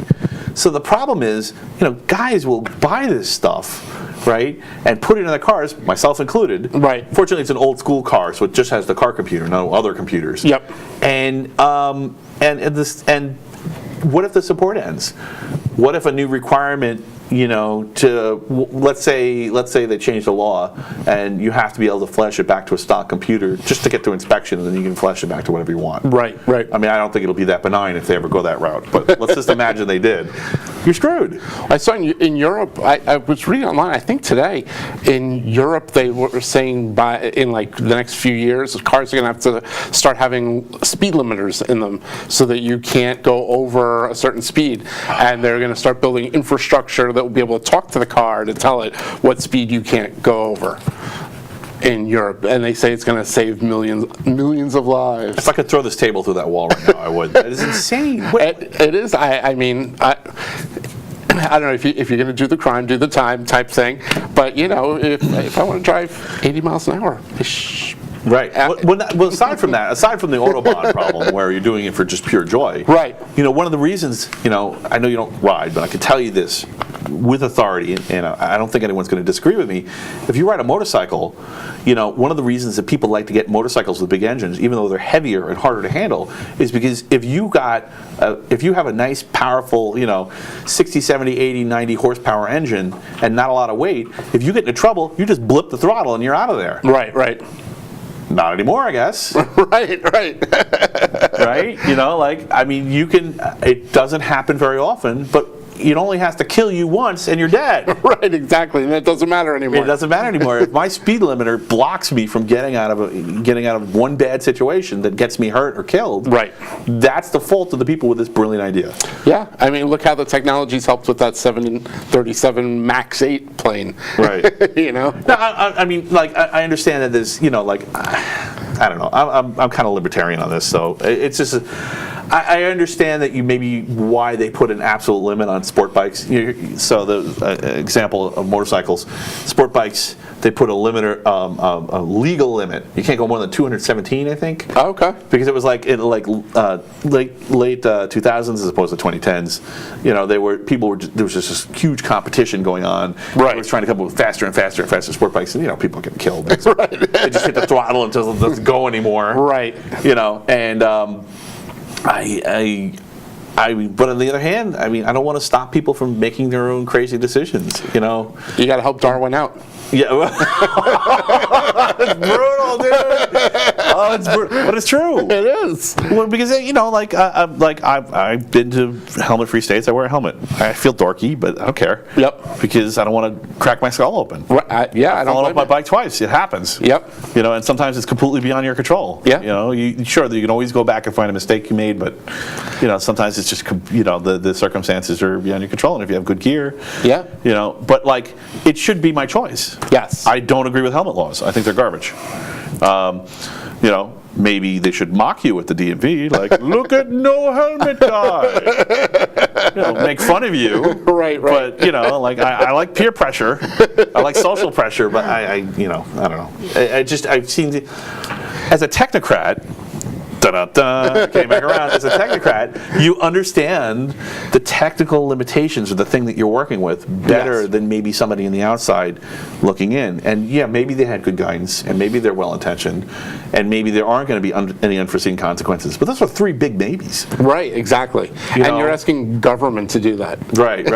Well, even if it's not government, even if it's a societal organization or government at any size, whether it's a town or a nation or the world, it's just there's that huge disconnect between the doers and the talkers. Yes. Yep. And I hate taking the power away from the doers, because I feel like they're in the best at the ground at the work. You're in the best position to make the choice.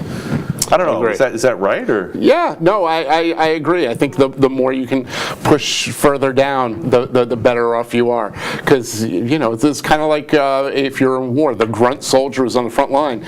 He knows what's going on there. The guy that's in Washington has no idea. Well, the military is a weird case. Well, yeah. Yeah, because all war is secrecy. Right. Right. All warfare is lies.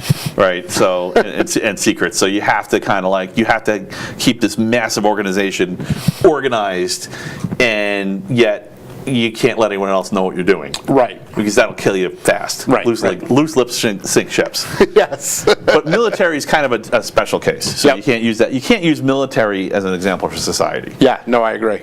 Although military certainly does produce some really good quality members of society. Absolutely. Right. Absolutely. I've always had, for some reason, this hierarchical top-down structure creates people who can make good decisions for themselves. Yes. Which is weird. Not always, obviously. There's always exceptions to every rule. Yep. You know what? I think I have a lot of friends that served, and they come out of the military with this ability to work as a team, and especially in technology, it's very much team oriented. Right. So you get a bunch of people of all different. Not everyone knows that. Yeah. If you don't know that, maybe you're the problem. Right. Exactly. But you get these people. They come out of the military, and so they're used to, we're here. We need to get here. Let's just do it. Right. Cut through all the bullshit and just let's just get it done, and let's, whatever it takes. And you got to respect that. So they have a discipline that I think that is.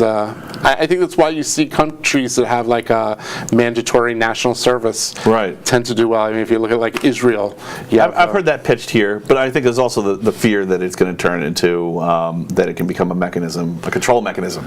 I don't think necessarily the service has to be serving in the army, but you should, or the military. But I don't know. I kind of feel like you should give something back to the country before you take from it. Right. So that I find now I never did serve, but I do find that people who did have a much greater appreciation for pretty much everything. One of the things I swore I would never do on this show is talk down to the audience, but I'm not sure I'm ready to have this conversation. But the big problem in one of the big problems in media in dealing with military service and being a quality citizen as part of a country, like both in ethics and in ability. Is exemplified in the first Starship Troopers movie. And yes. I don't know where I'm willing to take that, but it's something to think about. Go watch it again and think about this problem. Yeah, actually, I've thought about it with Starship Troopers, and that's definitely not a place you want to go. You don't want to have two classes of people. Right. Well, so I mean, it seems like people are. This is so. Anyway, I'm not gonna go there. Save it for your next guest. Yeah, well, I'm not. It's not that I don't think I can. I just don't want to. I want people to look at that and choose for themselves, and don't be too hasty to choose and think about. Because they're dealing with that problem. Yes. Right. I mean, it's kind of hard to be mad at, say, Sweden.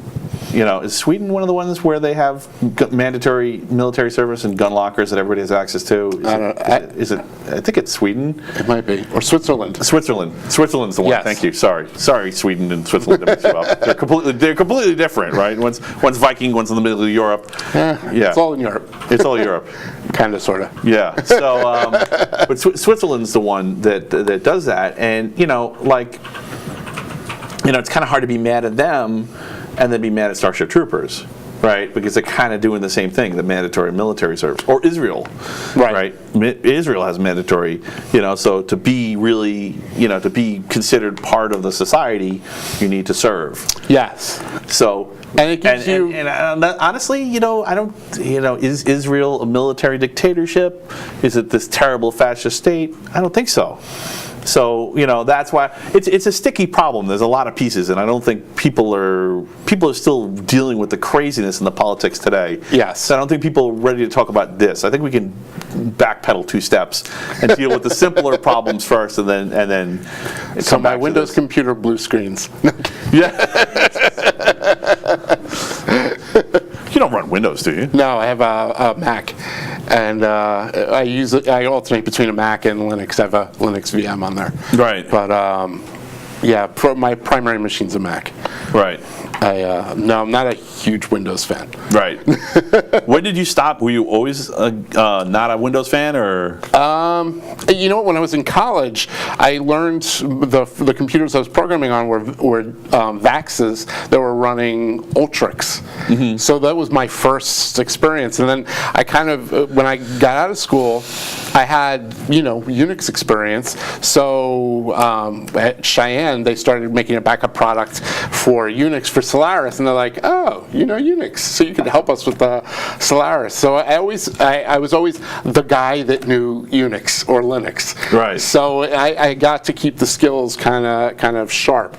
And when Apple switched over to OS X, I wasn't one of the early adopters. Did you when that happened? Yes, I was very happy. But I wasn't an early adopter, but I definitely came along and I was like, all right, this is good. Yeah. I can just open up a bash shell and I can get right at it, I didn't know you were into Apple. Yeah. Yeah. I was so excited when Apple went OS 10. I was really fantastic. like totally. I actually worked as an admin primarily as in an OS 10 role for a year and a half as a pro. So awesome.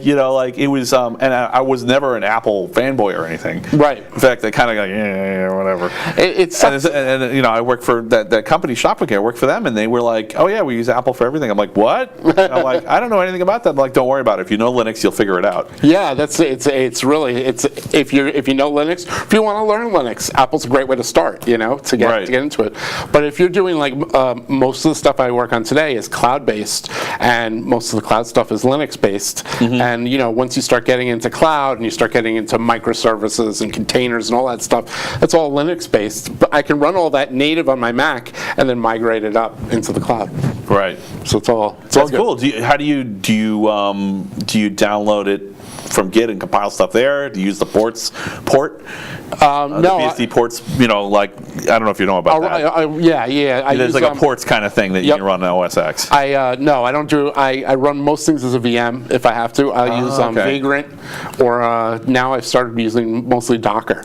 Okay. So I do any kind of development work in Docker because then I just create the container, do what I need to do, and it's gone. Containerization's awesome. Yeah. So actually, I'm glad you brought that up because containerization, I think a lot of the Web 2.5 stuff, if you're not sure about where this is going, if you want to run a Web 2.1 or 2.5 app in your browser and you're not sure about how much data you trust them with, then containerization. Yeah. I was thinking about, I just thought about that today for the first time. I'm like, this is where user-based containerization, Web 2.5 is where user-based containerization comes in, because then you can have a thing that just peeks over the wall. Like, let's say that piece of software I was talking about, let's say you didn't trust it. Right. Fine, just containerize it. Yeah, blow it up, see what happens. Right, and then it knows your shopping habits, but it doesn't know your bank password, it doesn't know exactly. It doesn't know what you're looking at on YouTube, it's just what you just use that container for shopping so that you can get the discounts and whatnot. Yep. And they get some data, but they don't get, the keys to your family legacy. Exactly. You don't get everything. Exactly. Right? So it kind of brings up an interesting point about what do you think Web 3.0 is? So we never got to talk about Web 3.0. So based on my other descriptions, right? Web 1.0 is standalone machines, 1.5 is shared metadata, whether it's something like NAT or whether it's something like Apache load balancing or whatever. Web 2.0 is shared metadata by design. 2.5 is peeking over the wall, blocking it. So what do you think? I have my idea about Web 3 is. You want me to just tell you? Yeah, the 3.0 I think they plug right into your head. Just pull the data right out. Oh God! I think I just pulled I just pulled myself out of the matrix. Right? Can you still hear me? Okay. Right. They just put the Borg eyepiece on. Yes. Okay. We will assimilate you. Yes. I never understood why Locutus had a name. He should have just had a number, right? Anyway. So Web 3.0, I think, is really just your metadata is out there. It's an open source, open solution. This is like the worst nightmare, for the Facebooks and the Twitters and all the people that exclusively resell your metadata. Yes. But there's a problem, and I think this is where Web 2.5 is really important, and it's important that people get used to this. I don't think you can have Web 3.0 without transparent society. Okay. Because your data's out there. Right. You can't get rid of it. It's out there, it's public, and it's almost like as a society, we need to take the next step. I don't want to get too weepy here, but the next step towards being a type 1 civilization and just going, okay, my data's just out there. I just have to count on people to forgive me and accept me for who I really am, drunk with the lampshade on my head. I've already done that. With the sexy smart girlfriend and with the not so sexy, not so smart one. And that time I got arrested because I was going over 1 mile an hour over the speed limit. Right. No one's going to judge me for that. Because eventually the more data that's out there, the more likely you are to get found out with that kind of stuff. I'm like that with a lot of my personal data now. When you think about it, after the Equifax hack, pretty much everybody's social security number and information was out there. You're screwed. So that's why a lot of the hackers are targeting schools now, like elementary schools and stuff, because because the kids have clean Social Security numbers. They didn't have credit. Well, we're gonna have to get real about age verification in this at some point. Yeah. We're very much not. I mean, I do it with my kids too. I'm like, yes, just click yes. Just you want to play the game, just click yes. You're 18. I totally agree with you. I think at some point you can't hold somebody accountable for the stupid thing they did, like when they were 16. I'm 50 now. Don't judge me based on what I did when I was 18 years old. I'm not that person anymore. Yeah. Not that I did horrendous things, but I did things that every 18-year-old boy does. Right. And none of them were illegal or anything like that. And I did illegal stuff. Well, I'm gonna say. Yeah, I'm not gonna tell you what. But I did some illegal stuff. But I think there has to be like a statute of limitations. You need to be allowed to grow, and you need to be allowed to make mistakes. Right. And you can't really be a human. Right. Exactly. You can't be human if you don't make mistakes. I'm sorry. I really think that's part of the human condition. I agree. I think it's really tough when people go back in time and they're like, hey, this famous person shouldn't host some award show because 10 years ago he said something that at the time was socially acceptable. We heard they took James Gunn back. What? They took James Gunn back. Now he's back on. Oh, really? Yeah, on Guardians. Okay. Yeah, he's doing Guardians 3 again. So yes, he definitely did a great job with 1 and 2. Right. On the one hand, off-color jokes, it's really horrible. On the other hand, I don't want to be a hypocrite. I'm saying that we need to forgive people for stuff. If he says he regrets what he did, and he didn't actually hurt anyone. It was a thought crime, really. Right. Yeah. I mean, clearly it was a thought crime. It wasn't like entire kindergarten classes, decided to go to the local strip bar because they read his Twitter post. Right. I mean, I'm not saying that was what it was about, but it's just a perfect example of how ridiculous it is. It was a thought crime, and he said he was sorry. And Scott Adams has this thing where he says there's a 48-hour rule. If you say you're sorry with 48 hours, I don't even know it's 48 hours. I think you just have to say you're sorry and mean it. Yeah, exactly. And you can look back in your past. I've said plenty of stupid things that I'm like, ooh, yeah. I am super paranoid. I've said plenty of stupid things, but not anything incriminating. Yeah. This is by far the most incriminating thing I did. If you've been waiting for your opportunity to get me, this is it, folks. Right. If you don't get me here, you're not going to get me because. But I think people need to move on from it. It's if it was socially acceptable at the time and considered a norm, and it's not now. Well, society changed. Why didn't I change? Right. I probably changed with society too, and I'm looking back at that going, ooh, wow, that sucked. Well, even more than that, I will say, where there's this great Ben Franklin, on matters of principle, stand firm like a rock. On matters of fashion, go with the trends or something like that. Yep. I'm paraphrasing. I don't really know what the quote is, but it's pretty close to what he said. And I think. I think even on matters of principle, you could be wrong. Absolutely. I think it's acceptable to be wrong, and you can be like, "Yeah, that was dumb." Yeah. And I regret it because I think when you have those really dumb moments, like that really terrible thing. I mean, I have a few of those that shape who I am now and why I try to be careful with people and care about them. Yes, because absolutely. I still regret them years and years and years and years later because I hurt someone and I went, "That was dumb. I can't believe I did that." Yep, absolutely. Or I said something terrible to someone, or I did something terrible, and I saw the consequences. And then I extrapolated to that book I was reading about the Holocaust. And I could see how someone could get the wrong idea here. Right. And just go with the flow and be like, yeah. Right. I'm on that team, yeah. Because they're angry or upset or not thinking. Right. Or they just might not be educated enough, especially when it comes to things like hate. Because it usually comes from ignorance. You know what? If you can't carry your own flag, you end up carrying someone else's. Yes, absolutely. That's the problem. And then you know what? The problem with people who are carrying someone else's flag, they never look at it. Yep. They never look at it and see what it really means. Yep. You got to carry your own flag. And you have to have some level. You have to have the room to. Yes. You have to have some sort of level of, just knowledge and education. I don't mean like school education. I mean like indoctrination. Yeah, no. Just to not be afraid of people who are different from you. Embrace that, because that's what makes life interesting. Yeah. I mean, chocolate ice cream is great, but every once in a while you want strawberry.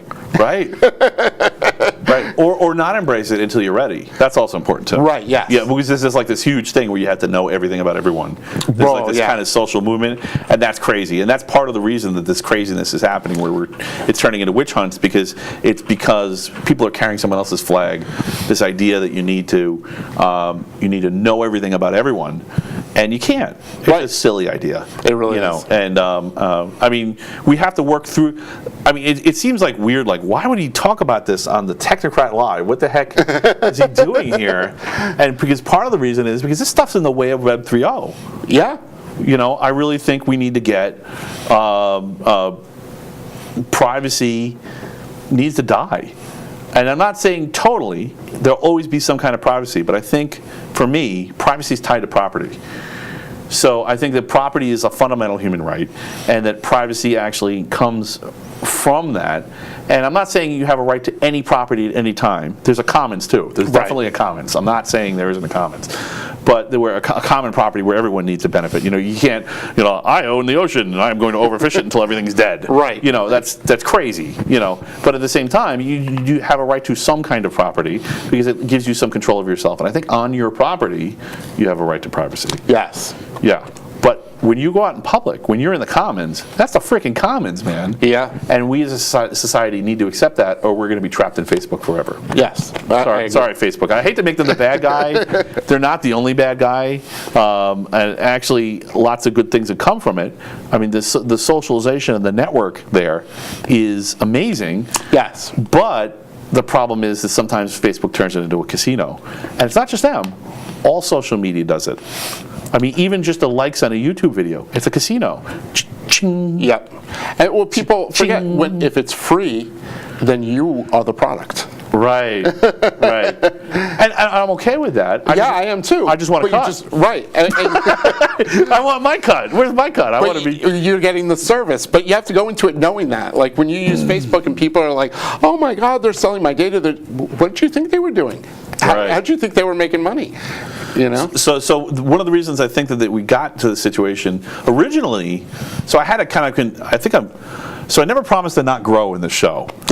I knew that I was going to have these conversations, and we were going to just explore and go off the deep end, and really. So I think I've actually grown just in the 4 weeks I've been doing the show. On the 4th episode, I've grown a little bit, and I used to think it was this conspiracy theory where the big media companies were hiring up the open source people to stop them from building competing products, like this Elastic thing you were talking about with Amazon and Netflix and Expedia. Like they didn't. If we hire these guys, because I worked for a company that tried this in the late '90s. I was a sysadmin, hired gun, and they were trying to hire all the sysadmins so they could charge whatever price they wanted. Okay. So most of the time we're just sitting around. That was the interest. That my wife was so mad. She's like, "How do you get to just sit around and get paid for it?" I'm like, "It's awesome." But I didn't just sit around. I studied and I learned. But I'm sure everyone didn't. Right. But I like the code and stuff. Anyway, sorry. So I think originally I was thinking like maybe that's why there's no Web 2.5 or Web 3.0 alternative technologies coming out, because all these guys are being hired up, and even if it's your free time to work on open source stuff at a big tech company, you're like, you still gotta produce something at some point. They're gonna say, "What are you doing?" Because they're going to want to see if you're growing. Right. That's the pitch. Who knows if it's true, but that's the pitch. Right. And I was afraid that maybe they were stomping on the stuff that was interesting that could actually create an undermining case, like with Elastic. I'm so glad you brought this to the table. Thank you for bringing this up. This is definitely going on my list. It has to be 6 pages. It's going to be completely unreadable, and I'm going to have to start over. But now I'm beginning to think that maybe it wasn't that at all, that they weren't trying to pollute the talent pool, because also you have this, people can come into the talent pool from anywhere in the world. Right. I mean, there's no barriers to entry. So I don't think it's that. I think it's as a civilization, as a planet, as a species, we have to start dealing with, transparency, and not only transparency, but compassionate transparency. Compassion is what's missing today. I truly believe that and the ability to put yourself, empathy. Right. Put yourself in somebody else's Well, everyone's shoes. got it, but something happened. Right, they're not using it. Right, they're not using it. They're staring at that flag they're carrying. Right. They're not talking to the person in front of them. They gotta Exactly. stop staring at the flag. And I think we need to stop labeling people. You know, this person is liberal, this person's conservative, this person's a redneck, that person's a fascist, whatever. This person's a potted plant. Right, exactly. Sorry. You know, just, Oh God, the potted plants are coming for me. but we need to stop labeling people and saying, you know, and just start looking at people as people. You know, you believe different things than I believe, but that's all right. Right. We sit at a table, have a couple of beers, we Right. could probably agree on more things than we disagree on. Right. I mean, you know, like we both breathe air, we Yep. both eat food. Yep. Most people drive cars, maybe not in New York necessarily. Well, right, yeah. Right. But like most people, you know, everybody uses money. They really don't want to. Right. You know, and just there's so many things that we have in common, and you know, people are really arguing over what system works and what system doesn't, and you know, it's I mean, you could even argue that that someone who's a successful market maker is a technocrat in economics. Yeah. You know, like he's the guy who understands where the real numbers are. And Right. a lot of people like to talk and like to repeat what other people say to them, but they don't really get it. They haven't sat down and done the numbers for themselves. Yeah. And I'm not mad at them. I just want them to stop being mad at everyone else. And we need to learn as a people to compromise. Right. I mean, you know, you're married. You Oh my God, I had to put moccasins on. And we got to like sing Kumbaya. But like, I mean, and compromise is not like, you know, it's always going to be 50-50. Sometimes it's 90-10. Sometimes it's 100-0. Right. But it should average out to somewhere around Well, 50-50. I guess that's part of it, right? You have to be willing to acknowledge you're wrong, and that's Yes. that's why it was important to me. Sorry, I don't want to steal your time, but it was important to me to talk about this conspiracy theory idea that they were intentionally polluting the waters of the tech field, you know. Because I was wrong. I think I'm wrong about that. I mean, it still could be true. I wouldn't be surprised to find out one of them was doing it. Right. Right. It's like that kind of that military thing where there's a vacuum, you got to fill it. Yep. Or you're not doing everything you can. There's a fiduciary duty for the shareholders Yep. to maximize profits. And if it's cheaper to hire up all the good help and pollute them with non-disclosure agreements and non-competes, then you got to do it. Right. So, but at the same time, that's not really the problem because you can always grow. People are driven to fix it. I mean, I really see a lot of people out there that are really they're frustrated at the miscommunication and the walled gardens and the problems with people just fighting over ridiculous stuff, just yelling at each other, and they want to fix it, and they see tech as the way to leverage. They see tech as possible to leverage a solution. I agree. So, wow, how can we follow that? Is there anything that you wanted to talk about tonight? Anything in particular? No, nothing in particular. We've been kind of all over the place, which is great. We really have. It's been a great conversation. I don't even know what time it is. It's 10. Okay, we're doing all right. Mm-hmm. Yeah, we can go a little longer. How about you? You said... You okay? Yeah, wonderful. Yeah, I'm good. I'm good. You don't look glassy-eyed? Nope. Do I look glassy-eyed? Nope. Yes. I always look glassy-eyed. Hey, one more thing. I'm gonna put the pirate. If I'm gonna rock like that, I gotta put the pirate hat on. All right. So we talked about B-sides, right? We're talking about your pen tester friends. By the way, if you know anyone who wants to be on the show, I would love to have them on. I will definitely hook you up. And let me know if you want to be on the show. If you feel like I've slighted you, you totally got the wrong idea, let me know, because I probably want to have you on. It's going to be a while. We've got some people in the queue, but yeah, I mean, I'm into it. So come be on the show and let's be smart at each other and flap our meat flaps. So let's see. We talked about IBM. We talked about. Well, you know what we didn't talk about? We didn't talk about SRE.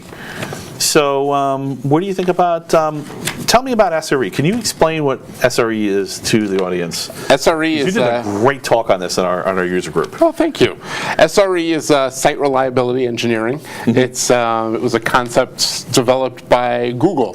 They felt that the whole DevOps and agile development process didn't really get us to where we needed to be.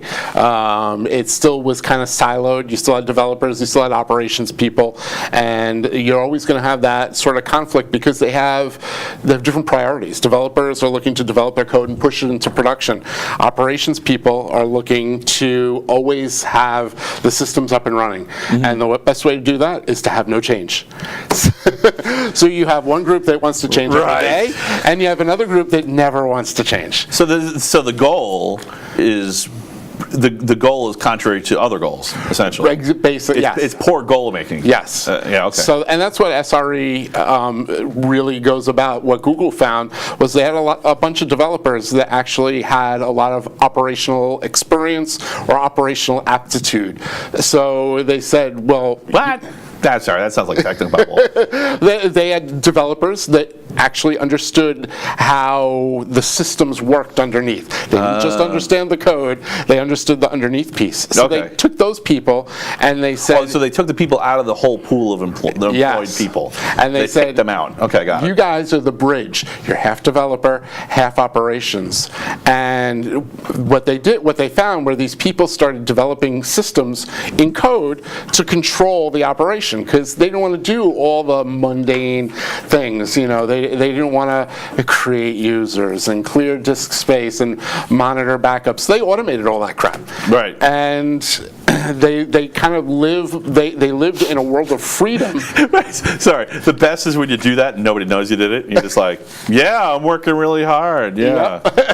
This is you gave me this terrible, difficult task. Exactly. But the best part of it is they have a philosophy of an error budget. So they know going into it that systems are going to fail. It's going to happen. An error budget? An error budget. Or failure budget. Right. So we're going to say your system... I need a big failure budget. Well, if I'm writing the code, I need a very big failure budget. Maybe everybody does, right? But so how do you decide how big the failure budget should be? Well, it's whatever percentage that you as a business come up with. So let's say you're allowed to have 20 minutes of downtime. So you try something. Right. Okay. So let's say your piece of the pie is allowed to have 20 minutes of downtime every month. So your developers keep pushing new changes. When they get to that 20 minutes of downtime, because they've written bad code, they can't push any more changes. That's it. They've used up their budget until next month. So there's no arguing, oh, this has to go. I have a budget like that. My wife makes sure I use up all my words when I'm here. I'm doing great, by the way. You're totally challenging me, so keep going. The error budget, yeah. So you get the error budget, and then they also have a concept of blameless postmortems. Right. So you've worked on the operations side. It's kind of like what we were talking about before. Yeah. With just society as a whole needs to get more blameless. Exactly. Or less blamey. Yes. Yes. So your system fails, you have a postmortem because you want to figure out why did it fail.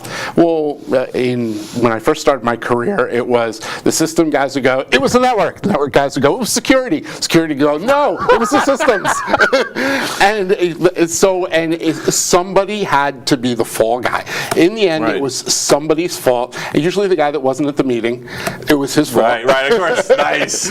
So with a blameless postmortem, you say, here's what broke. Here's what we can do to prevent it from breaking again. So what happens when someone tries to blame? Do they throw an eraser at him or something? Or yeah, they get hit him with a newspaper. They get thrown off the island. Get thrown there. Exactly. At least a minute or two of falling noise. So with the error budget taking away the political fight of do we push or not push, and the blameless postmortem, people are actually free to innovate. You guys are doing this? What? You guys are doing this? we're trying our best. Right. I don't know that anybody's doing it as well as with your clients, I mean, obviously, right? You Yes. have your own meetings, and then you have your strategies for your clients Yes. as well. Yep.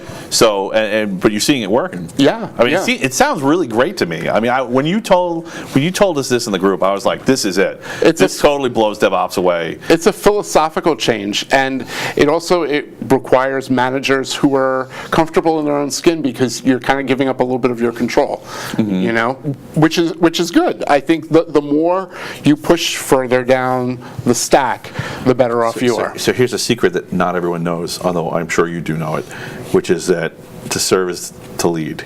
Yes. Right? Yeah. If you're really being the leader, you're solving the problems. Yes. It doesn't mean always necessarily getting up in the front and going, fire. You know, you don't. I mean, it isn't being Captain Kirk. Right. There was a great Black Mirror on that, by the way. I don't know if you watched Black Mirror, but I've watched a few of them. right, okay. So it's kind of like Twilight Zone, so everyone's kind of different. But yeah, you don't get to be Captain Kirk and get up there and go fire. You know, Right. it's like really what you're trying to do is you're trying to, like, you're Scotty and you're trying to glue things together. Yes. Yeah, or you're Ahura and you're trying to get people to talk to each other. Right. That's what a real leader's doing. Yep. The guy in the captain's chair is just there to make the final decision when there's no other way to do it. Exactly. Or to do all this stuff that no one else wants to do. Hopefully not too much of that, right? Right. Yeah, we get the interns to do that. Yeah. Hopefully you can delegate, right? If you have resources. If you're successful, you can delegate at some Right, point. exactly. Yeah. So, okay, well, that's a great explanation. So you guys are happy with the results, or is it still a work in progress? It's a work in progress. Is there anyone out there going, this is terrible, we can't use this anymore, it's a disaster, we shouldn't have done this? Not that I know of. I mean, a lot of big companies. I don't think so either. Facebook is moving this direction. Google obviously embraced it. LinkedIn uses it. So I So think Google is not always evil, huh? All right. So they're evil but smart. Right, exactly. Okay. Yeah, I'm undecided on Google. Right. So I think they have their moments. Right. You know. Yeah, I think so too. I mean, they clearly have mucked. I don't like what they've done with their algorithms at all. I think there's a huge opportunity for another tech company. Like I know DuckDuckGo sucks up the stuff that for example, that other search engines do. I think it's a huge opportunity for someone to just rewrite Google and not mess with it. Right. Just let it go. I just let it go. For the same reason that there's opportunities with the other social media companies. Yep, I agree. I used to get much better Linux. Not even talking politics or society or what I believe or what I think, right or wrong, just talking tech. I don't get nearly as good Linux tips as I used to. Right, yep. You know, I just I can usually find the answer, but I have to search harder for it now. Yep. And so whatever they've done, they've managed to, I think they're focusing more on accredited institutions. I guess we're talking SEO right now, search engine optimization. And they just, and I think they're doing that because there were just so many tricks and there was so much money at stake when you trick Google.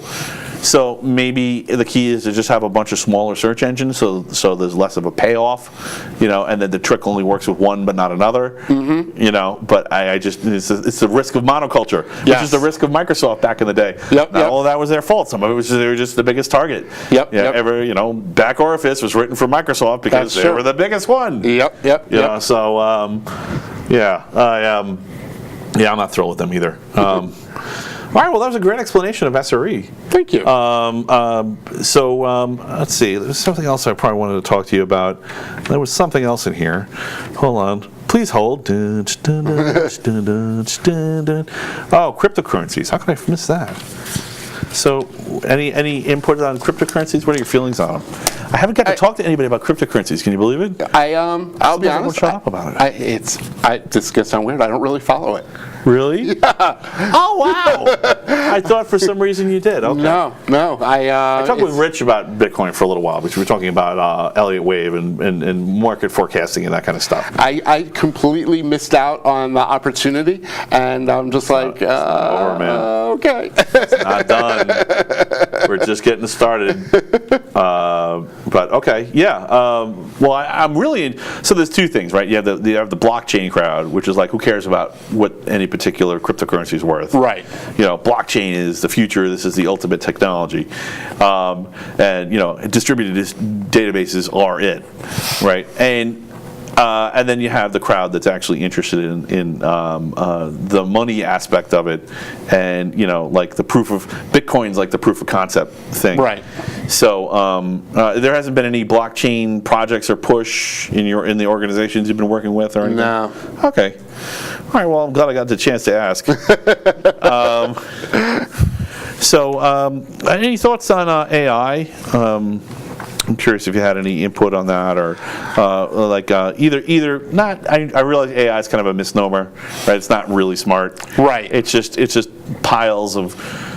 It's the Netflix model. Does the Netflix model have a name? Because I'm really having trouble. I don't know.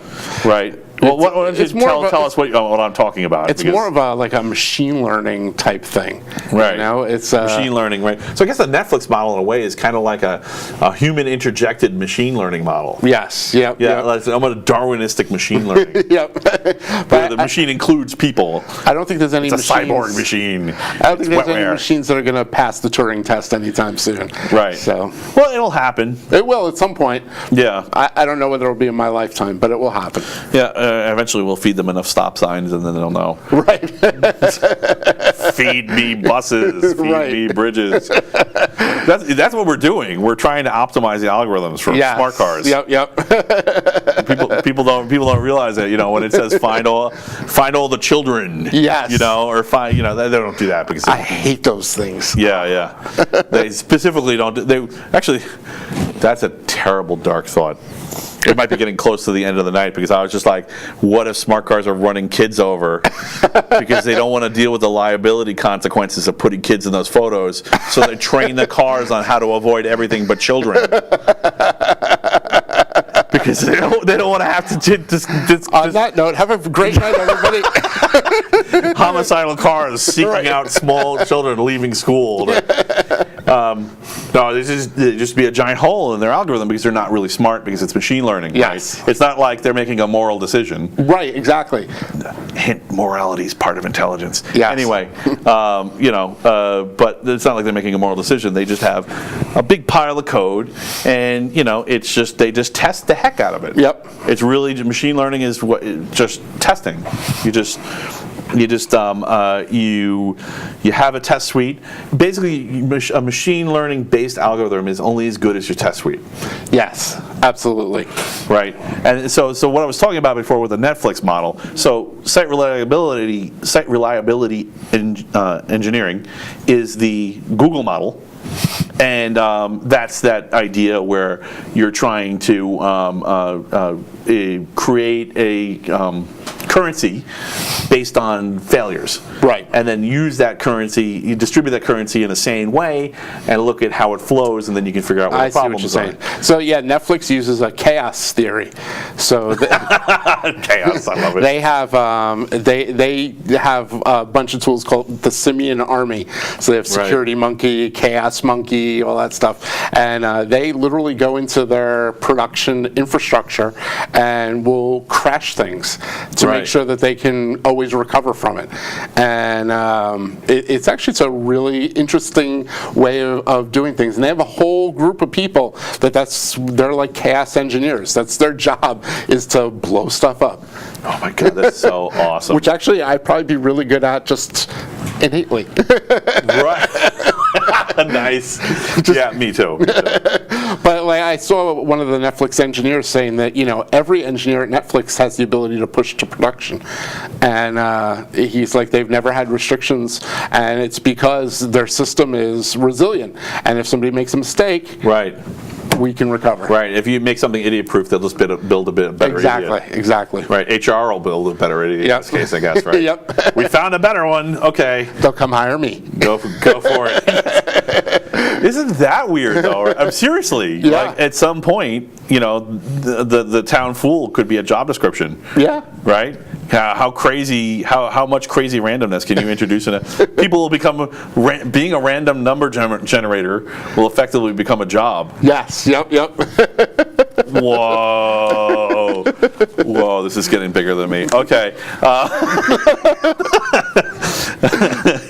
We're kind of going off the deep end. Yeah, but I mean, I can totally see it, right? Yeah, I mean, especially absolutely. in an economy. I mean, there's people who are theorizing that universal basic income is needed because you have all this machine learning taking up, and also physical automation, and also planned automation, and the combination of the three are essentially just killing job markets. Yes. And the projections for future killing is much worse. Yep. So you're going to have these throngs of unemployed people, and I mean, generating random numbers may become, qualitatively valuable in that economy where people have to work less and less and less. Just generating junk noise that's reliably junky, doing random human stuff. Right. Being willing to just introduce your own chaos and your own thinking. This isn't supposed to be a self-portrait, but although it would be a great job, right? Yeah, it's true. Yeah.